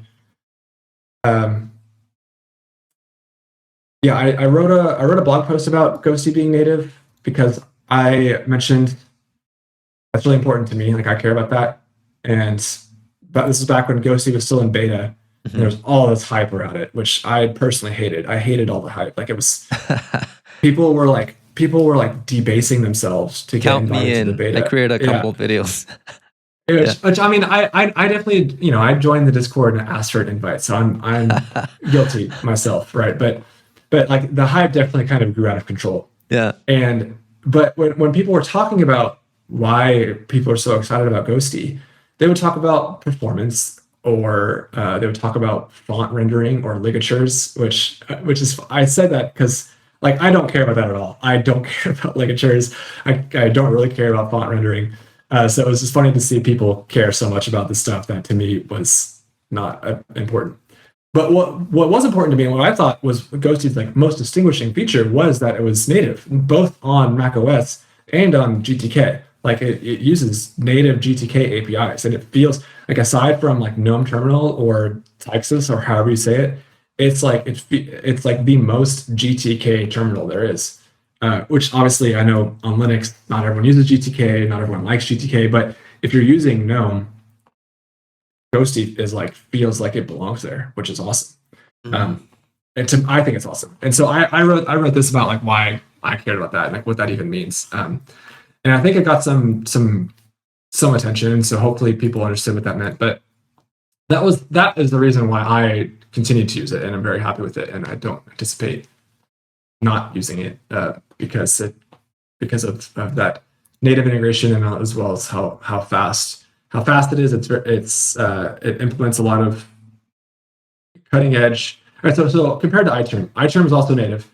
iTerm also is really good about implementing new features. The author of iTerm is a guy named George Nachman, I think is his last name, and he also does a lot of new stuff, and he works with Neovim sometimes. And so iTerm also has some like cutting edge stuff, but iTerm is not fast. Unfortunately, it's pretty slow. So Ghostty kind of beats iTerm for me there, in that it has the other two features and also is a lot faster. And did you like iTerm's configuration, the way of configuring it? Maybe it's a skill issue on my side, but I had to go into the GUI and do stuff in the GUI, and I didn't like that. Yeah, I was in the GUI, and yeah, so I never like managed my iTerm config and my dotfiles or anything. So I also prefer that about Ghostty is its text-based config. Although I know that there are plans to add a GUI config editor to Ghostty. It just doesn't exist yet. My Ghostty config is also pretty simple. I don't have a lot in there. Okay. But you can still, even if the GUI comes along, you can still configure it via the config file, right? Yeah, that'll always be an option. That's like an important. I think that's one reason why the GUI hasn't been done yet, Mhm. It's not that it's hard to write the GUI. It's that it's hard to design the design around it. How do we support a GUI and also support having a version controlled file that people can manage? And is the GUI actually needed? Like, being honest, like, No, Ghostty it's definitely not needed. It's just some people want it. Oh, Like you won't ever need to use it if you don't want to. okay. Yeah, that was my question. Like, why a GUI? But I guess users want it basically, right? So that's why. Yeah. The one thing Ghostty doesn't have that I miss that I wish it had is the search feature. And this is like the most requested feature, has like the most upvotes on GitHub. It's one of the oldest open issues. But it's also like it's absolutely non-trivial to implement. So it's basically Mitchell has basically said that he wants to do it. What do you mean? So it's just the search feature. What is it? like being able to, like, if I have all this text on my screen, Mhm. let me just like, Oh, I have all this text and I want to press Command F and search for text on my screen. I can't do see. that. So it's not available. Okay. So what I do now is Ghostty does have a feature to write the screen to a file. Mhm. So I open that in Neovim and then I can search in here. So that kind of works. Mm. It works well enough. It's not perfect, but What are your better thoughts than on nothing. your thoughts on Tmux, by the way? Because I don't miss that, because I use Tmux and I get it. You know, it's like using another terminal inside the terminal. There's a lot Yeah. of people against Tmux. What are your thoughts personally on Tmux? I don't have anything against Tmux. I used Tmux for a long time. I have my Tmux config file. It's like pretty fancy actually. Like I have a ton of stuff in here. I used Tmux. Actually, it's funny talking about that. My history of terminals. I didn't talk about Tmux for a long time. I didn't actually care what terminal I used because Yep. I was like, I just use Tmux. Yep. So like whether it's Alacrity or Kitty or whatever, it doesn't really matter. Mm. I actually remember now that was the reason I switched to iTerm, is because iTerm supported some features that didn't work. I think it was the that's what it was. I'm remembering now. It was the Kitty keyword protocol. It has a bunch of different names, but the Kitty keyword protocol or CSIU or whatever. But for anyone who doesn't know, I'll do a real brief terminal history lesson. But the way that historically keys, like when you press a key that's communicated to your terminal, is it's all in ASCII, right? And if you look at the way that control characters are sent, it's like if you press control, like, okay, so let's look at the ASCII table here. I is 49, ASCII 49. And when you press, or I should look at lowercase I think. Anyway, the point is that when you press control and I, that gets sent as a different character, the same as tab. So you can see this even today in Neovim. If I press tab, I see, I don't know if you can see that, but it says control I. Yep. And I press tab. Another one is enter. If I press enter, you see control M. So this all has to do with historical baggage, right? The way that certain keys were represented when you hold the control key. So for a long time, it was the case that applications in the terminal couldn't distinguish control I from tab or control M from enter. And they couldn't see control and number keys. So you couldn't press like control 1 or control 2. So in an application like Vim, those keys are just not available to be mapped. So there are a couple of different attempts at solving this. And the one that has stuck and has been implemented pretty extensively now is the one proposed by Kitty, the Kitty COVID. So it's today called the Kitty Keyword Protocol, although it's sometimes also called CSIU for other historical reasons. But when I learned about this feature, iTerm supported it. It supported a subset of it anyway, and I wanted to use it, but Tmux didn't. Tmux kind of halfway supports it, but not in a way that really works. At least at the time. I think it might have changed. So I had always relied on Tmux to do things like having different sessions for different projects, window management, having a persistent session where I could close my terminal and reopen it and pick it right where I left off. I loved Tmux. So switching to Tmux less iTerm was tough for me. And I switched to iTerm both because it had that feature and because it had tabs and splits, which I needed to replace Tmux. So Ghostty also has those. So if I can make tabs and splits in Ghostty, but if I didn't have that, I would still use Tmux. I do still use Tmux whenever I'm like SSH into a server or something, though. Mm-hmm. Super valuable there. But no, I don't have anything against Tmux. I understand the criticisms of it about how it. I mean, I can speak from experience, right? Like working on Neovim, have users say like, "Hey, this doesn't work. I'm using Tmux." I'm like, "Okay." So we like do a workaround for Tmux, or I have to explain why it doesn't work in Tmux because, right, like it's also for most users, most of our users like don't like the terminal. The concept of terminals is really confusing. It's not at all clear, right? Like you talk about TTYs and PTYs, and like most people are like their eyes glaze over. They have no idea what that means. So like they don't really understand like when something goes wrong, is the problem with the shell? Is it with Tmux? Is it with the terminal emulator? Is it with Neovim? Right? Like it could be any of those. And for someone who spends a lot of time working on this stuff, I can usually understand what's going wrong where, but your average user doesn't know that. And Tmux kind of introduces another layer into that where something in the can go middle. wrong. Yeah. I remember having that issue with Tmux. I wanted to send Control-Enter because in Emacs, I was doing another video with someone else, and he pressed Control-Enter, and that created another heading, a markdown, well, an org heading below the heading that he had. And I was like, I want to do that, right? So Control-Enter, but I use Tmux. I don't remember. I have it documented somewhere, but Ghostty, Tmux, and Neovim had to play nicely together so that my Control-Enter made it all the way to Neovim through Tmux, right? So it's an additional layer. It works today in most cases. Most terminals today support the kitty keyword protocol. Most interactive terminal applications today support it. Even Vim now supports it. So it's mostly a solved problem today, but that was an issue for a long time. Okay. Now you also mentioned other editors. You said, what are your thoughts on this other one, Cursor? Have you tried Cursor? Any experience with it? No, I haven't tried it. I've been hesitant to try any of the AI stuff. Yeah. What are your thoughts on AI? Tried. I don't know. I'm skeptical, slightly pessimistic. I guess in the world of, I guess outside of the world of engineering, software engineering, I'm a little bit more pessimistic in the sense that I think it will be and already is being used to just inundate the world with low effort garbage and misinformation and trash and slop, right, is the new word for it. It's happening in music. It's happening in digital art. It's happening in videos. It's happening in text. Blog posts. Everything. It feels like we're making this trade-off where people are trading having to use their brains, which I get it. Like using your brain is really hard work. It doesn't always feel good. But in exchange, we're like losing a lot of valuable output from that. And so I'm generally pretty negative about it. In like the context of software engineering, I'm a little bit more open-minded, I guess.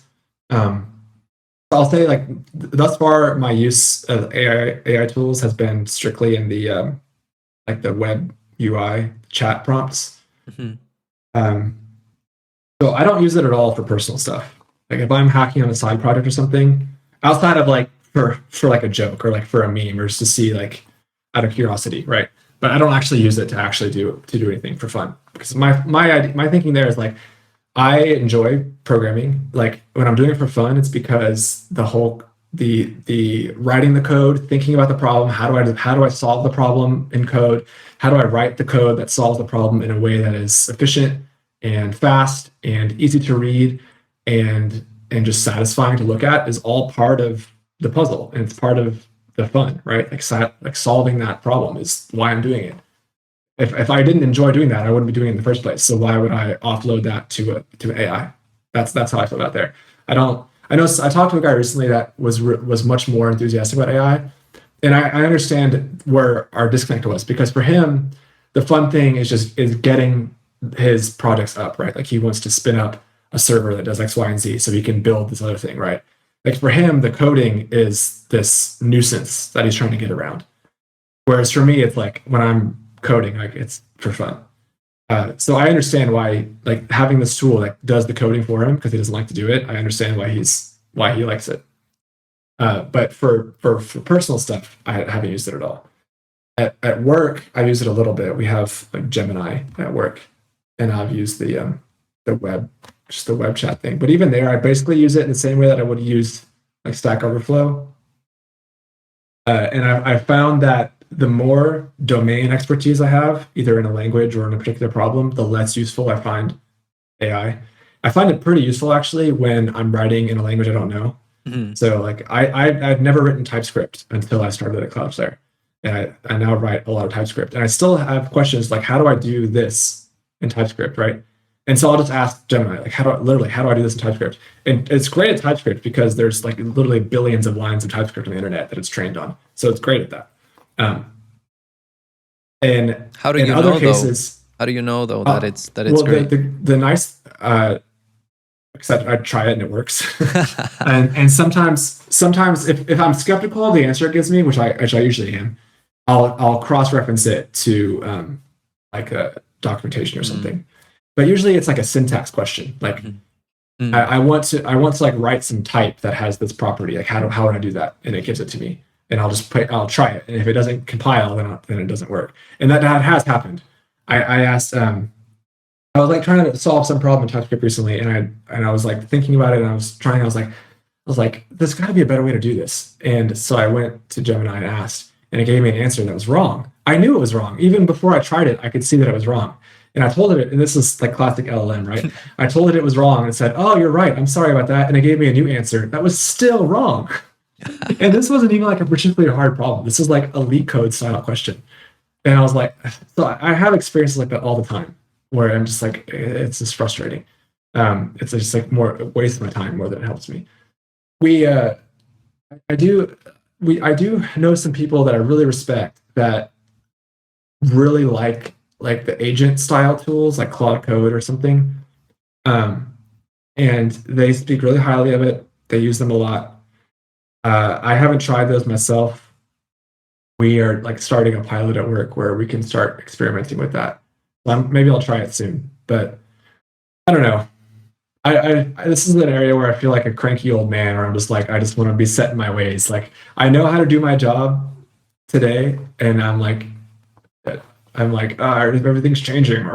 Shakes fists at clouds, right?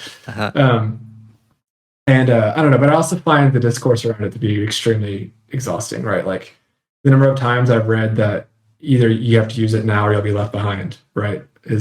I just roll my eyes at that now. There are people that are like, oh, it's here to stay, so you got to figure it out. You got to start using it. And I'm like, okay, I don't know. I'm kind of like, I'm just going to keep doing my job. The day that all the AI people start like outpacing me to the point where like I'm being left behind, I'm like, I'll notice it, and then it's like, okay, I guess I better pick it up. But that day has not come yet. Like, yeah. I'm still extremely productive and very good at my job. I think so anyway. Doing it the old-fashioned way. So I haven't felt extremely motivated to change anything there. But we'll see. I'm trying to keep an open mind about it. Okay. At least in the context of coding stuff. Okay, and no experience with Cursor. That's one that I'm kind of curious about, but again, I think about leaving the terminal and it's gonna be like a completely new environment, similar to what happened with Obsidian. I'm like, I'm not gonna enjoy it. I think, I don't know. I'm gonna feel a disconnect, I think, Yeah. I do know Claude Code is like a terminal-based one. So if I were to try one, that's probably the one I would do. I haven't tried it, but I will, like, I think. I could have, you could even like have Neovim running and then have it in your Neovim terminal, right? Like, I don't know. I have no idea how you use Claude Code, whatever. How do I do this? I don't actually know what the syntax is, but like you could have it running in a window in Neovim even, which would be kind of cool. And it reads like your entire project, or?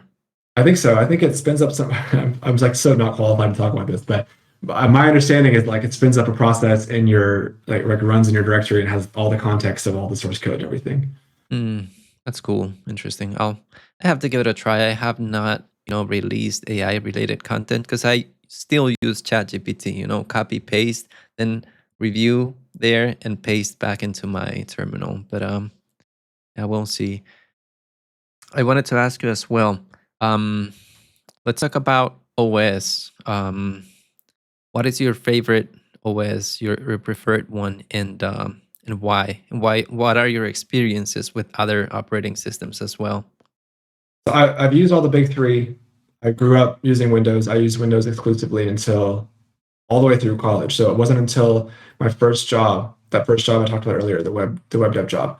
When I started there, they gave me a Mac. I didn't ask for a Mac. That's what they gave me. Yeah, And same happened to me. And I liked it. I was like, I don't know. I like all through college, I like sneered at the Apple users. I was like, oh, you guys with your expensive laptops, you all think you're so artsy and unique, and they all look like I was The Starbucks. right. Like, but the irony, right? Like I was being snobbish about people being snobbish, which is hypocritical. That I didn't realize at the time. But yeah, I got a Mac and I was like, oh, I actually really like this, and I never went back to Windows again, and I haven't touched Windows since. The only time I've ever used Windows since then is like on the very rare occasions when I have to debug some Neovim issue in Windows, and I always hate that. That's like my nightmare scenario is when you open a PR in Neovim and the one failing test is Windows. I'm like, no, please, no, not Windows. Hey, let me ask you before we continue here. How is that experience? Because I have never installed Neovim on Windows. Like, is it a native Neovim experience, like not through WSL, right? Because you could run it in WSL, but you're basically running in Linux, right? So is there a native Windows Neovim package, and does it work? How compatible is it? Yeah, no, it works. It works. It runs in Windows Terminal, or I think even like the cmd.exe thing, runs in PowerShell. Like we have our build system supports Windows. It requires Visual Studio which is like the compiler on Windows to build it, or you have to install like MinGW or whatever. But no, it works. It's a huge pain in the ass to do, at least for me, because I'm not like a Windows user. But you can do it. And can you your plugins work and all that stuff? I think so.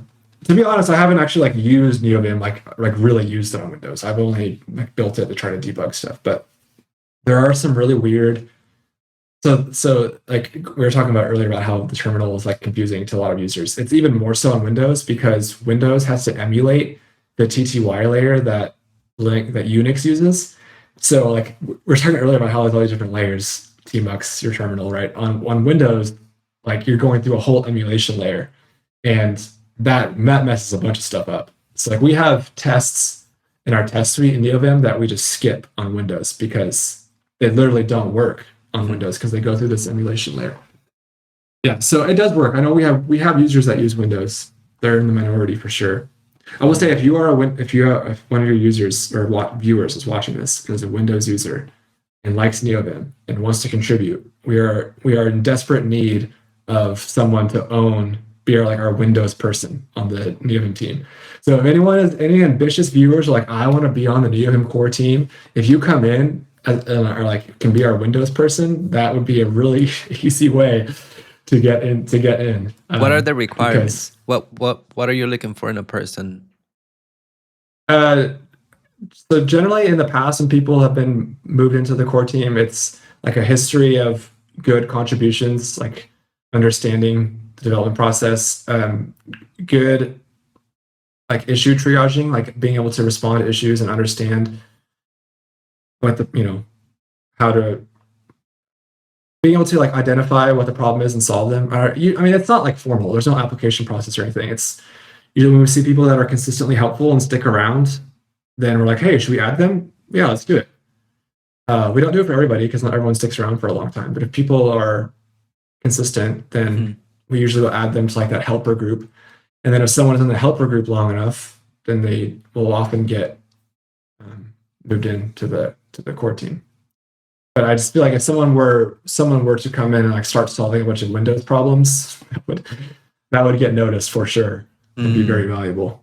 I'll create a clip out of this and share it as a separate video, like a Neovim Windows logo and catchy title. We'll see what happens.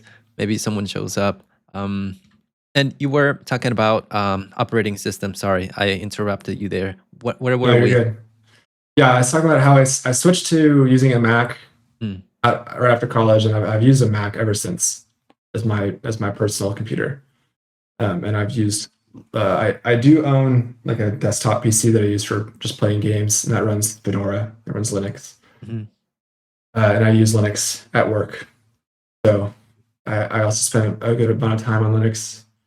Linux is fine. Like it's not. I think it really depends on the hardware, is what been my experience. So like on my desktop PC, Linux is pretty reliable and pretty stable. There's some issues. I did have an issue where for like months, when I would put the desktop to sleep, it wouldn't come back on. It wouldn't wake up. So I had to like force power it off. And so I got into the habit of just like shutting it down when I was done, which was super annoying. And I like totally by luck happened to learn that this is because of a bug in the Bluetooth driver. So if I disabled Bluetooth before suspending, then it would work and it would come back online, which is like just such a Linux thing, right? Like, but it's like where's your Linux bingo card? Bluetooth issues, suspend, Audio. wake from suspend issues. Yeah, all I needed was an audio bug. And on my work laptop, I have like a Dell laptop I use at work that runs Ubuntu, and I do have audio issues there. So I got my bingo card is all checked. No, I think, I mean, when I do use Linux, I just use GNOME. Like I don't use a filing window manager or anything. I just use GNOME. It's pretty similar to macOS, so I like it. I like the way it looks.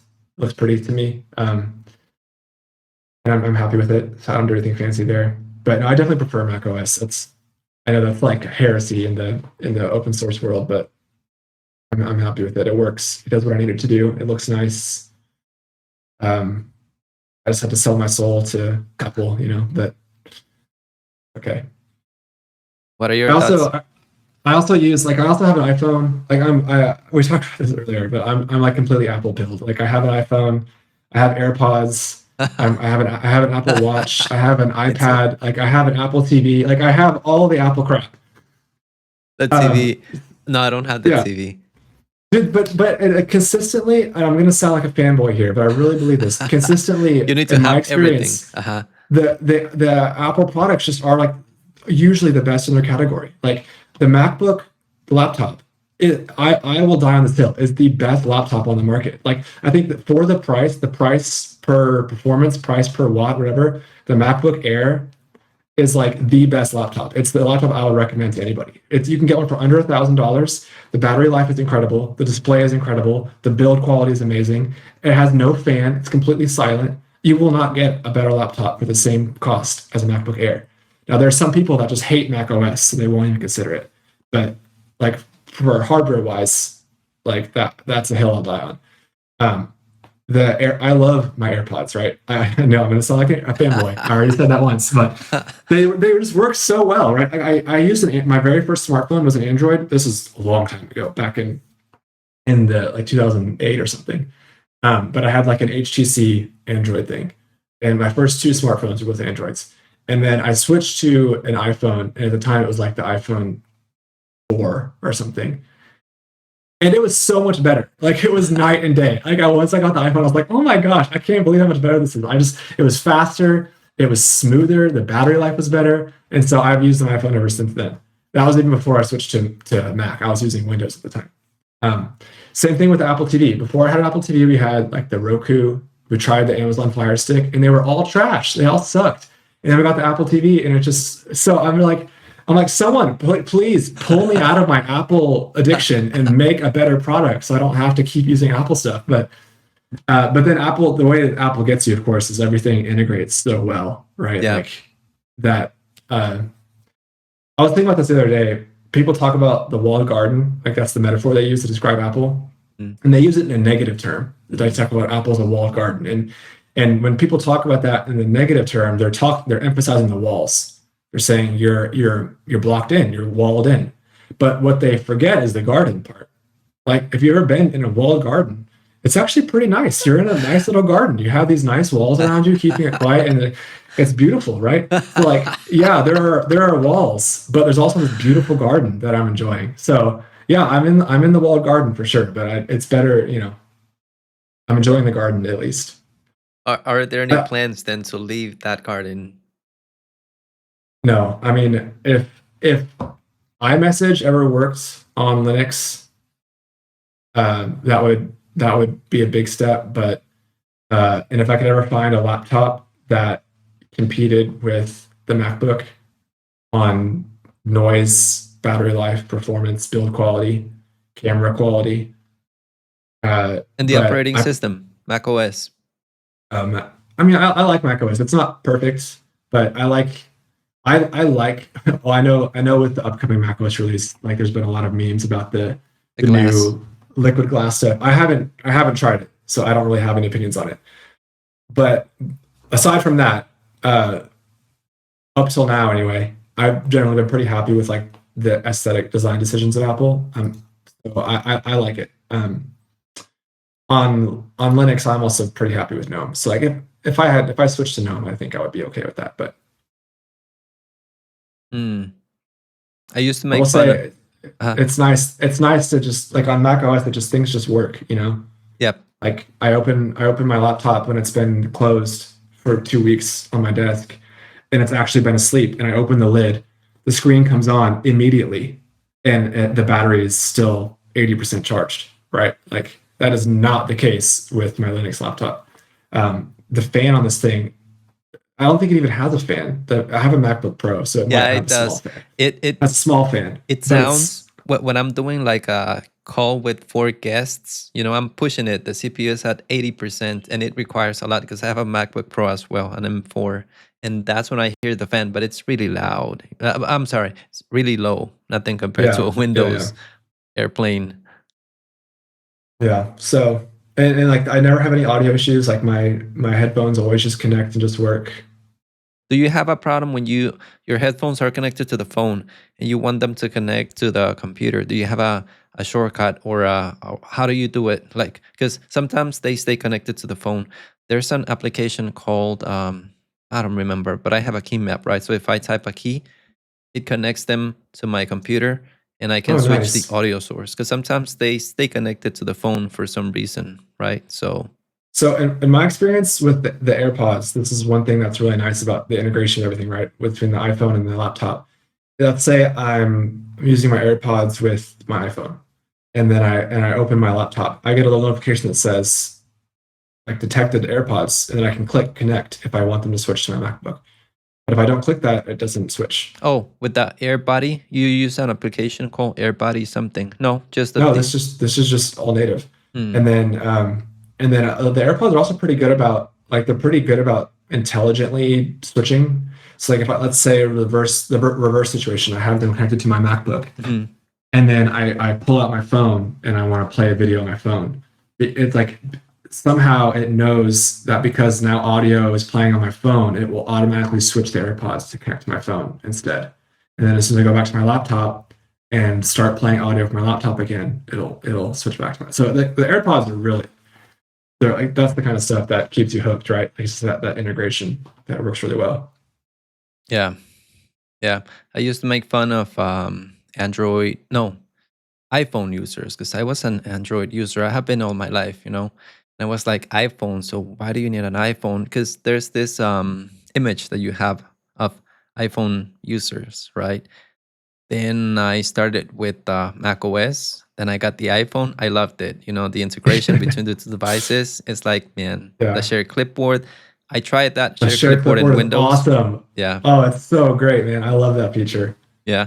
What do people think? What the rest of the people think? Like, especially in our community, Neovim terminals, all that stuff. What do others think about your love for Apple? Like, because most of them Windows, or how are things there? On the Neovim team, Linux. On the Neovim team, it's split. We have about half of the people use well, actually, no, it's not split even. I think there's only a few of us that use macOS, and the rest use Linux. I think I might be. So I will say on the core team, I'm maybe the only. I think Justin's the other one. There are not very many Americans, so I'm one of only 1 or 2 Americans. We have a lot of people that live in Europe. And so just based on that, like the iPhone just alone is much less common in Europe. So I think I'm like the only iPhone user, but we have a few other Mac users. I don't know. I've kind of just accept the fact that liking Apple is a controversial, or not liking Apple products Mhm. is a like it's just a controversial, unpopular opinion in like the open source world, and Yep. I just embraced it. I'm like, whatever, like, I don't care. It's funny because it's like I live these two separate lives, because outside of the open source world, in like the tech community, people that I know in real life, I definitely live in like a little bubble, but like basically everyone I know has an iPhone. Like it's very rare to meet someone, or to that I will text someone that has an Android. So it's very opposite, like these very contrasting. Would you like to talk about your keyboard? What do you use for keyboard? I use a let me pull a picture. I have it here on my desk, obviously, but it'll just be easier to pull a picture. But I use the Keychron Q11. Let's see. Is it right here? Oh, That it's a boy. split. Split keyboard. Yes, I'm on the split keyboard gang, and I probably will be for the rest of my life. I love it. Using a normal keyboard now. Mhm. Once you get used to a split keyboard, like that, having your arms so close, Yep. like just feels awkward to me now. Like the split is awesome. Before this, I tried the Moonlander, the ZSA Moonlander. Mhm. This guy, and a lot of people love this thing. Mhm. And if you like go online and search for, Yep. do some research That's on the ergonomic recommendation keyboards, always. Yeah, you'll it's see gonna be this one 3. recommended a lot. That one, the Glove 80, or the one that Prime uses. Yeah. The Prime uses, I think, one of the Kinesis ones. Yep. Mhm.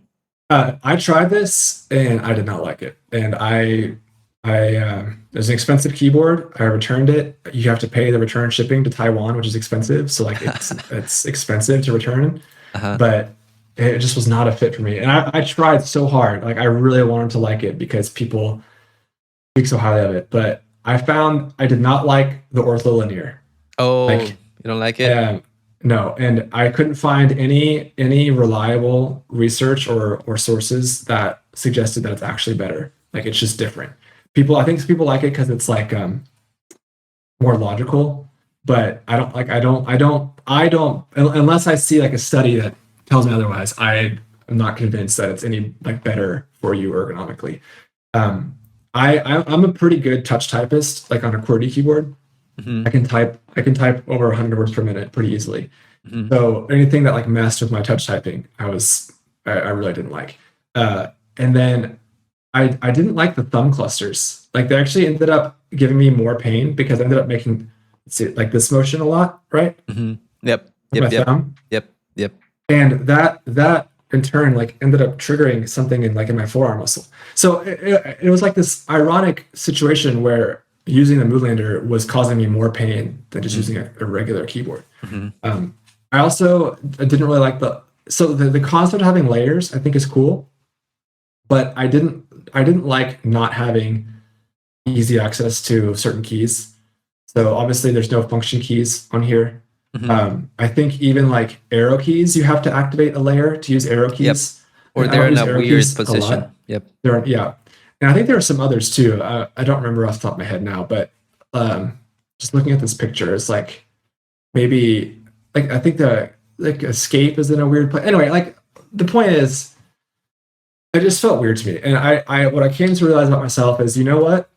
I just like the staggered QWERTY layout. I have no problems with it. I like having function keys. And so when I found this one, I was like, this is perfect. I don't need the numpad.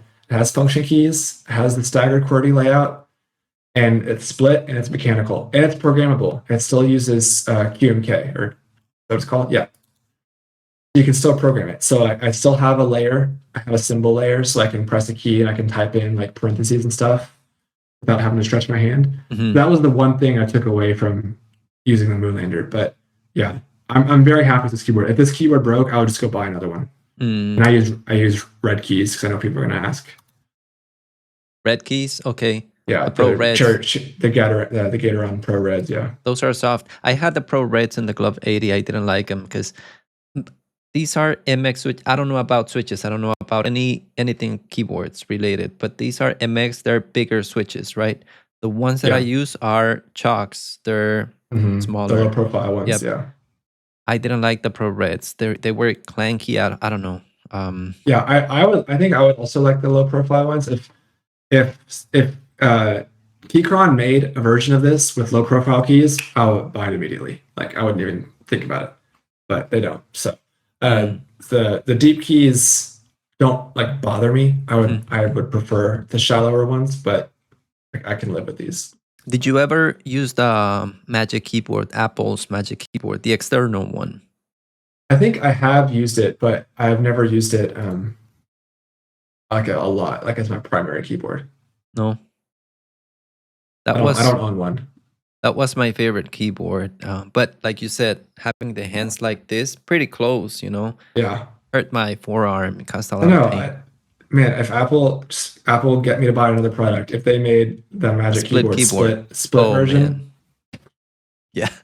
That's by far the best keyboard I have used. And I know people are going to hate this because I have a Glove 80. For people that don't know, I just don't have a regular keyboard. I have this one. But I still prefer the feeling of the external Magic keyboard because it's pretty soft. I could type really fast on that thing.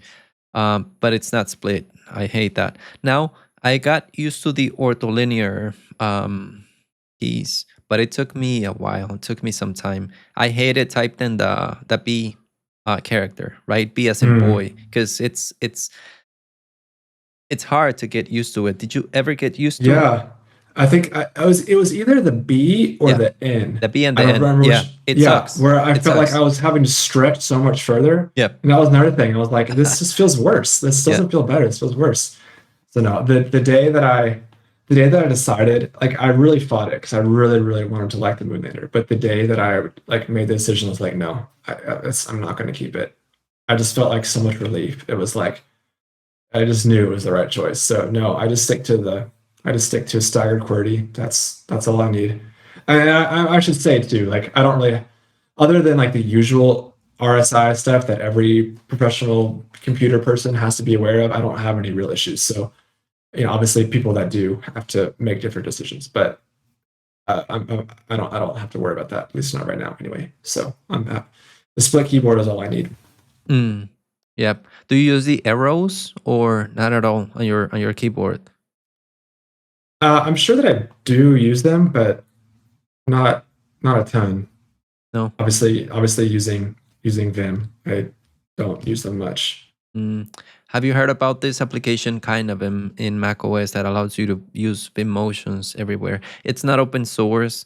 The code is not publicly available. It's a paid application, so that's a big no-go for a lot of people because you don't know what's going on, and it's sensitive stuff that it has access to. But yeah, I know there's. You're not talking about Carabiner, are you? No, I use Carabiner. Carabiner is open source, I think. Yeah, Carabiner is open source. I think Carabiner can do that. I think I might have even experimented with it, but no, I don't know. I just kind of use the defaults most of the time. Yeah. No, this kind of Vim allows you to enter normal mode, in any application, like in your email, right? You're typing an email, you press KJ, you enter normal mode, and you can navigate around. Then you jump into insert mode, normal mode. It uses the macOS accessibility API. Oh, yeah. Discord, Slack, basically everywhere. Use Vim, that navigation layer in insert, normal mode, visual mode as well. Not perfect, but it's kind of nice, especially if you're used to Neovim or Vim stuff. Actually, all right, I haven't tried it, but maybe I'll check it out. What's it called? Kind of Vim. Let me see. I had a call with that guy. It's a French guy. Let me share my screen. I'll show it to you. Where's my screen here? This kind of Vim mode. So just to give you an example, let me see, what can I bring up? I don't want to show my email. Discord. I can bring up Discord here. So here I have Discord, and I'm just gonna jump to aerospace, but better here. Okay. Are you able to see Discord there? Yeah. Okay. How do I zoom in? Just move this a little bit to the side. There. How do I zoom in?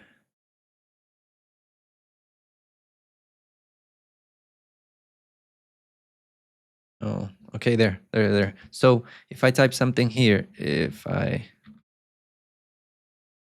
oh, you cannot see because of this green thing there. Let me move it around. Okay, so if I type this and if I press KJ here, the applications in the background turn like darker. Hmm. That tells me that I'm in normal mode. So I can type B here and I can just type Oh, B nice. and VE, or CE.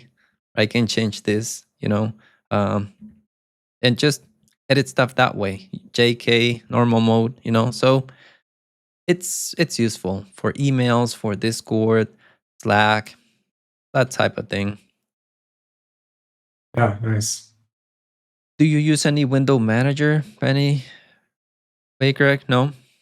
No, I've tried them in the past. I used i3 for a little bit when I was on Linux, and it was fine. I liked it. I didn't feel like I loved it enough. I never got like hooked on it, I guess. That makes sense. I did try some Mac OS ones, but I don't really like any of them. No? I don't know. I actually I like just like the floating windows, like the floating window thing. I don't need my windows to be tiled. And I know some people have like really sophisticated like power user configurations with their tiling window manager setups. I think that's great. It looks awesome. I don't know. I just think about like the amount of time and effort it would take to set that up. Yep. I just don't feel that motivated to do it because I don't know. It doesn't sound fun for me right now. So if it's not fun, then I'm probably not gonna find the time for it. Any final words? Any final stuff that you want to talk about? Well, this is super fun. Thanks for having me. I hope I mentioned this last time. And I'll repeat it. I'm super honored to be on the Neovim team. It never feels like a chore. It always feels extremely satisfying to know that we have so many users that enjoy it. And Christian and I were talking earlier about how you and I were talking earlier about how Neovim has been like the most admired editor in the Stack Overflow survey for like 5 years in a row now, which is awesome. Like that's so cool that people love it so much. So I just feel honored to be a part of it. I don't have any plans to stop. I'll always continue to be involved in some capacity for the foreseeable future. So yeah, and we just pop into the Matrix chat and say hi. We have an off-topic channel that people can jump into, and it truly is off-topic. We are actually kind of strict about that. If you come into the off-topic channel and start asking questions about Neovim, we'll tell you to leave and go to the on-topic channel. So most of the core team hangs out in there. Yeah, I don't have anything else to. All right. Awesome, Greg. I just want to say thanks for your time. Thanks for showing up, and sharing with all of us. Going to be editing the video and sharing it, in the next couple of days. So thank you very much, man. Yeah, thanks a lot, Christian, for organizing this. This was fun. Yep, no worries. Whenever you want to talk about something, reach out and we can create a video. If you want to demo something about Neovim, I don't have a large audience, but at least we get, to a couple users. So yeah, it's more than I have. So right, Greg. Appreciate all it, right, man. cool. Yeah. Have a great day. Notice how I was able to jump to this Tmux session here. And the reason you're here is because I want to thank the different YouTube members. You should be able to see their names listed here. The first CEO that joined Web23, web23.com. We have 3 executive producers and the other YouTube members. I also want to thank the people that have donated in Ko-fi. If you like my videos, remember that you can consider becoming a member. That is what helps keep the channel going. Remember that if you like this video, give it a thumbs up. That just tells YouTube that the video is interesting for other people. Leave comments. Watch the entire thing because that increases the average view time. And the more view time a video has, the more YouTube shows it to other people. So yeah, every view counts, every view helps, every comments, every like. So support the channel however you can.